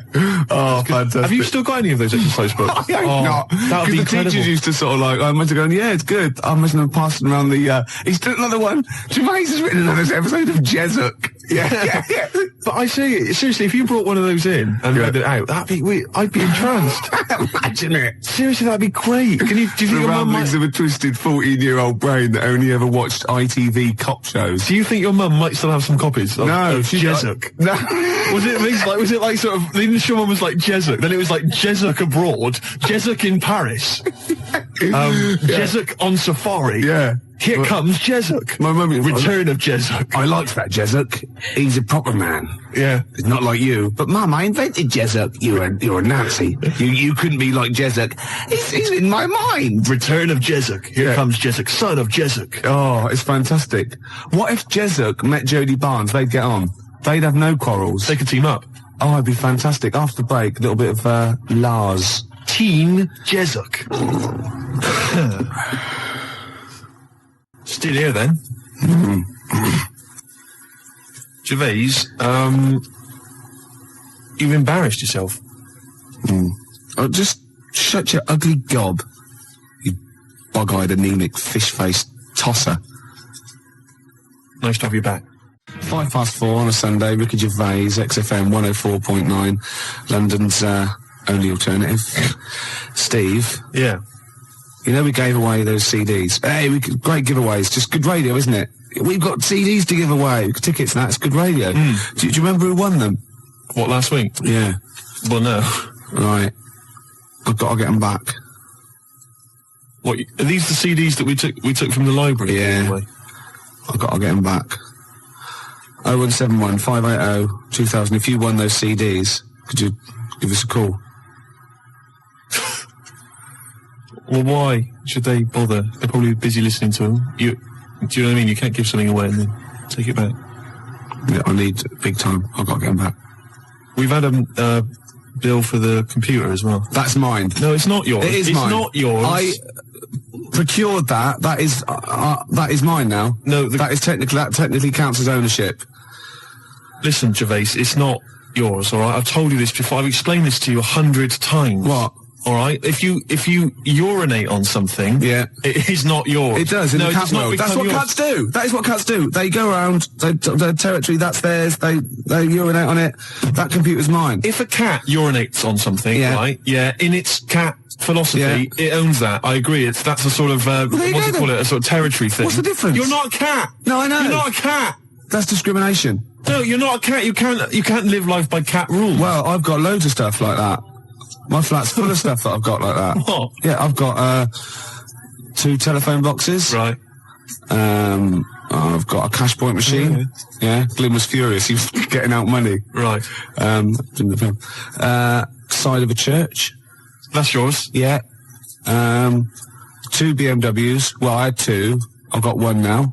What happened? The second one, the owner caught me and he started doing the same. And because I started first, I finished first, so he finished last, so it was technically his again. Is that how it works? Yeah. If I piss on something, then that's mine. Yeah. But if someone else pisses on it, then that's theirs. Yeah. Is that how it works? Could you say urinate? This is XFM 104.9. They are mine now. They're not yours. They are. They're not. They're my shoes, Jimmy. Yeah, and they're mine now. No, they're not. I can't believe. This is why I don't want to do this anymore. Why? I can't believe you. They're my shoes now. That is ownership. That counts. In the cat world... They're my shoes now, and some of the carpet is mine as well. In the cat world? Yeah, wow.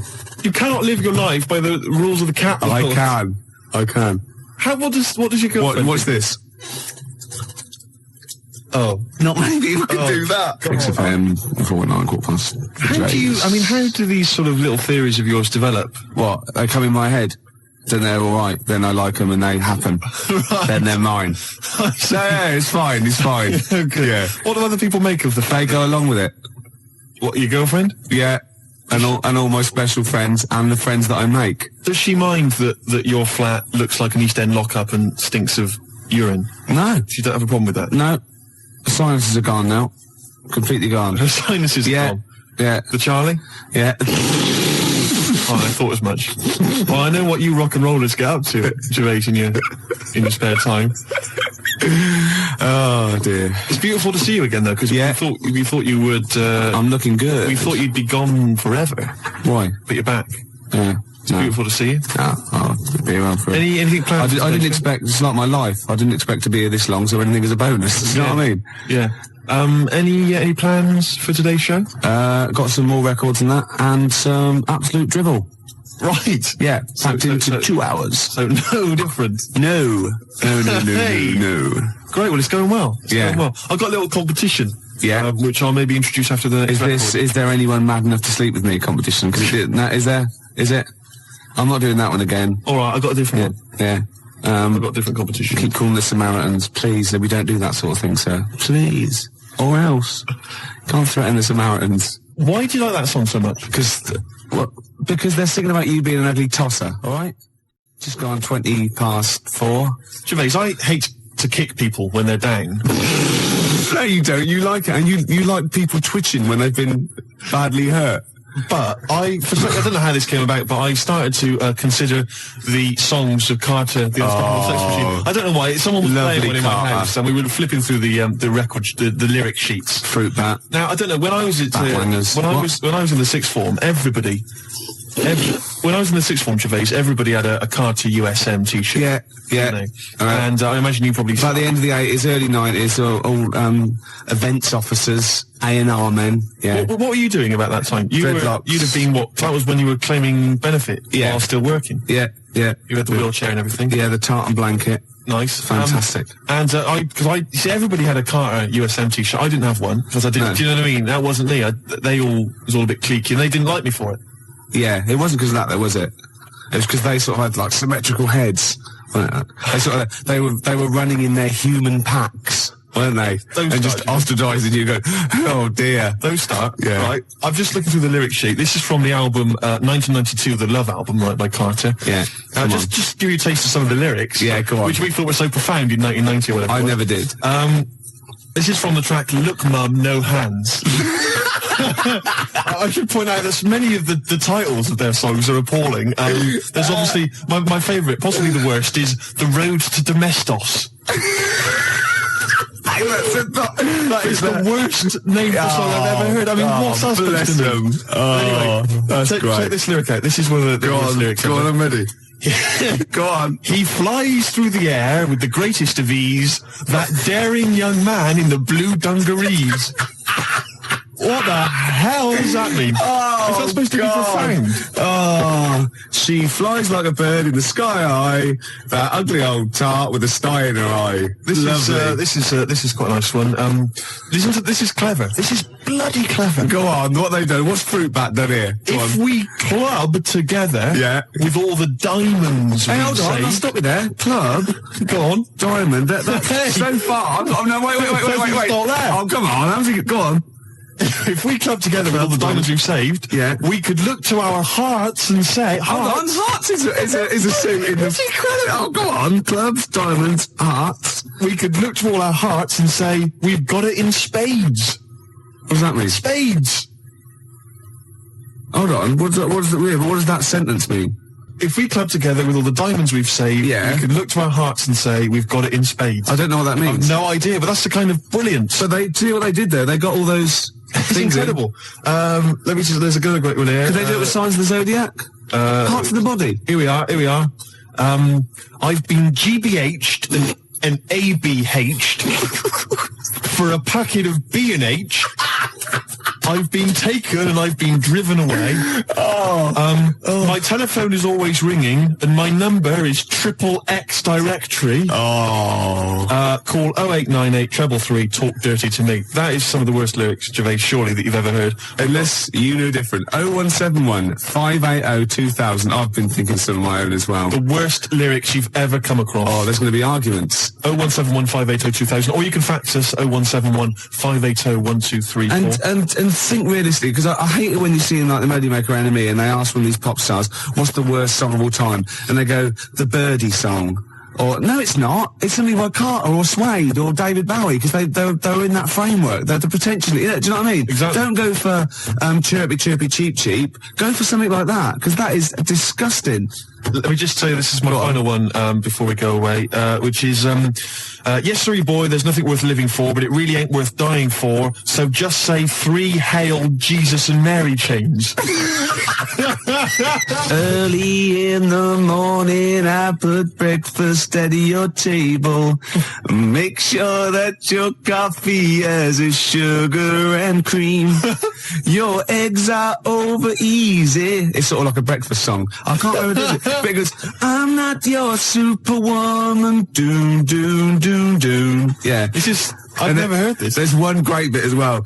He goes, now you say your juice is sour. It used to be so sweet. And I can't help but wondering if you're talking about me. Isn't that great? Oh. Sorry, look, this juice is a bit sour. It used to be so sweet. Oh, fine, I'll change it. No, let me explain. This juice, yeah, it's sour. It used to be sweet. Well, it's thought we've always had. No, you're not listening. You're not listening. I think you're an ugly pig. I want to leave you. So I mean, he didn't state it. Your eggs are over easy. Oh, who's that by? No, I never heard it. You've made it up. I'm not your superwoman. 0171 580 2000. I just thought of another one as well. So, do you remember John Waite? I ain't missing you at all. Missing you since you've been gone away. And he's worried about people what I think that he's really not missing her. So, towards the end, he goes, I can lie to myself. Oh, he was lying all along then, wasn't he? Oh, got any more Carter lyrics? Well, I'm still wading through them, Gervais, and it's just making me quite low. So, I'll try and dig out a few more for the next time we have a chat. But I would say that Emma, of course, who helps us out here, she's mentioned track. What was it, Emma? What was yours? It was YMCA. YMCA. I've got a worse one. Have you? Oh, hold on. Oh, what's that other one? That's worse. Oh God, yeah. Well, Emma, we'll save that one. Emma's was you can get yourself clean, you can have a good meal. You can get yourself to a good meal. Well, I don't have a problem with it, you see, because I just think it's a wonderful thing. You know, the YMCA doesn't get enough publicity, good press. Yeah. And the Village People did them a favour. I mean, why on earth they wrote that song? Well, you know, to publicise the YMCA. I mean, who thinks, I don't know, people have done the police force, you know, they've done... Hold on, wait a minute, this is very good to disagree, but I think you mean this, so you don't know what that song is, you think that they were actually some sort of advertising for the YMCA, were you? Well, I don't know, it just seems really odd to me. Well, if I remember at the time, the YMCA complained at the time because the connotations. It was just a PR thing for the YMCA, I imagine. It's like the one that in the Navy. Yeah. Do you know what I mean? The sort of PR thing for the Navy. It's just bizarre. When they were dressed up as sailors and stuff. Yeah, well, whatever. Whereas usually they sort of like construction worker with a nice moustache, aren't they? Yeah. Traffic cop. Yeah. Jumpers. And what? I don't. I'm worried about the Red Indian sheep. Am I supposed to be? Am I supposed to be reading between the lines or something? I don't understand. I mean, I don't really understand. I mean this seriously. Okay, I don't right. understand what you're talking about. Okay, this is fine. Well, that's it. Obviously, there were gay connotations. It's like a gay icon record, isn't it? YMCA in the Navy. That was the point of it. What did you need? One of them dressed as Judy Garland. What? I don't understand. What was your problem with that? What? But there's no. I don't understand why that suggests that people are gay. I don't. It doesn't necessarily. It's like it's high camp, isn't it? It's been adopted since as well. But the four of them, there's a guy dressed as a motorcycle cop. There's no reason why he should be gay. There's no way anyone should be gay. There's a builder. Yeah. All right. So no builders are gay ever. There's another one. I can't remember what the other one is. Right. And then there's a Red Indian. Why on earth the Red Indian is supposed to be an icon? I don't know about that. I have no idea. I'm flummoxed on that one, I'll be honest. But so what I'm saying to you, Gervais, is if you're going to if you can talk about gay people, then why don't they use the cliches? Why isn't there a hairdresser? Right. Because it's probably the sort of cliches that even scene gays want to get away from. Also, you're confusing camp. ITV gays with real homosexual people who live normal lives. If I'm going to write a song about gay people, I'm going to have a hairdresser. Yeah, you are. In order to appeal to a gay community, I'd have a hairdresser, John Inman, Larry Grayson, obviously, and I don't know. You wouldn't have Jason Donovan then, obviously. Because he's not. So you wouldn't have him, would you? No, I wouldn't have Jason Donovan. No. Well, I wouldn't have Philip Schofield. I wouldn't have Andy Peters. Right. I wouldn't have Andy Peters. Okay, I'm getting scared. Shut up! I would not have Andy Peters. I'm getting scared. I would not have Andy Peters. A few more Carter lyrics for you. Go on. Do enjoy this one. It's just one big knees up, a night on the town, a storm in a teacup, more like a teacup in a storm. Yeah, man. yeah. You know what I mean, man? Yeah. It's more like a teacup in a storm. Yeah, they've twisted it, haven't All they? right. Yeah. Ian Canfield, you know, he's 12 now. He Right. does the rock show. Oh, yeah. He called, and that I'm not your superwoman. It was Karen White. And he also says a worse lyric in YMCA is, young man, there's no need to feel down. Fair enough. Another Carter lyric for you. The tequila sun is rising. And listen to me. The tequila sun is rising and the Harvey's Bristol moon is shining. Because they've got Harvey's, shine on Harvey's moon. Yeah.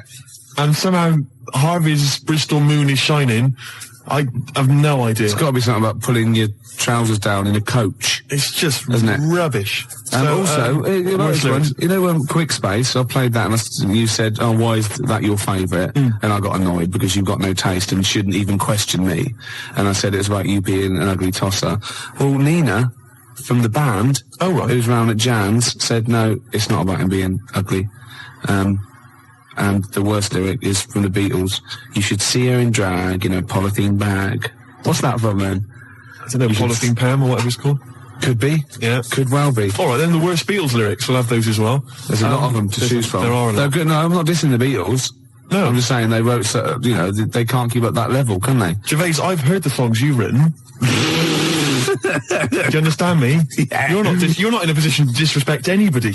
No, I don't. I'm talking about people on the tube, all right, that can barely speak, all right, that just go with like a kazoo. There's a guy near my tube, he just got a kazoo, right, and he just taps his foot, right, and then tries to sell lighters to you by playing a kazoo. Right? You can't even disrespect him for his musical ability. Of course, you're laughing about him now. If that was female, it'd be a whole different story, wouldn't it? Well, you've got to take it where you can get it. You'd have a lot of lighters every day, wouldn't you? You'd be struggling down that road with loads of little, clippers. I'd say, I think there's a sad lack of kazoos on the wireless, and I'd have her in here for a quick session. Well, we better do a competition now. Okay, yeah, well, we've got these two pairs of pulp tickets? So you've no idea, have you? I've no idea. You just want to, we've got there. Oh, can I do this bit? No, you don't know what you're doing, do you? It's never stopped me, no. Well, exactly. I wasn't going to mention it. No. All right, you do it. Go on then. I'll sit over here. I'm out the way. Okay, how many tickets have we got, Emma? One pair. One pair. That's 2 to you, Steve. To give away. See who? Pulp. When? Next Saturday. Where? Finsbury Park. At what time? About 9. And what have people got to do to win tickets? Yeah, now you're stumped. What? You suggesting I should plan this show? Yes. Is that what you're suggesting? Yes. Why? All right, now listen, I think we should just give people an added reason to phone in with their worst lyrics ever. They can win this pair of Pulp tickets. Yeah. And then if we get bored with that in, say, about 10 minutes' time, we'll come up with another reason. If it'd take 10 minutes for us to get bored. I'll be surprised if we actually bother. Yeah. Yeah? Yeah. Got an ad break, and then I've got a Pulp song lined up. Before you do that... Oh, we should tell them what the competition is, shouldn't we? I just did. What was it? I wasn't listening. I wasn't listening. I really do turn off when you talk. Emma, what was the competition? I'm not sure. I wasn't listening. 01715 Any ideas what the competition was? What was the competition?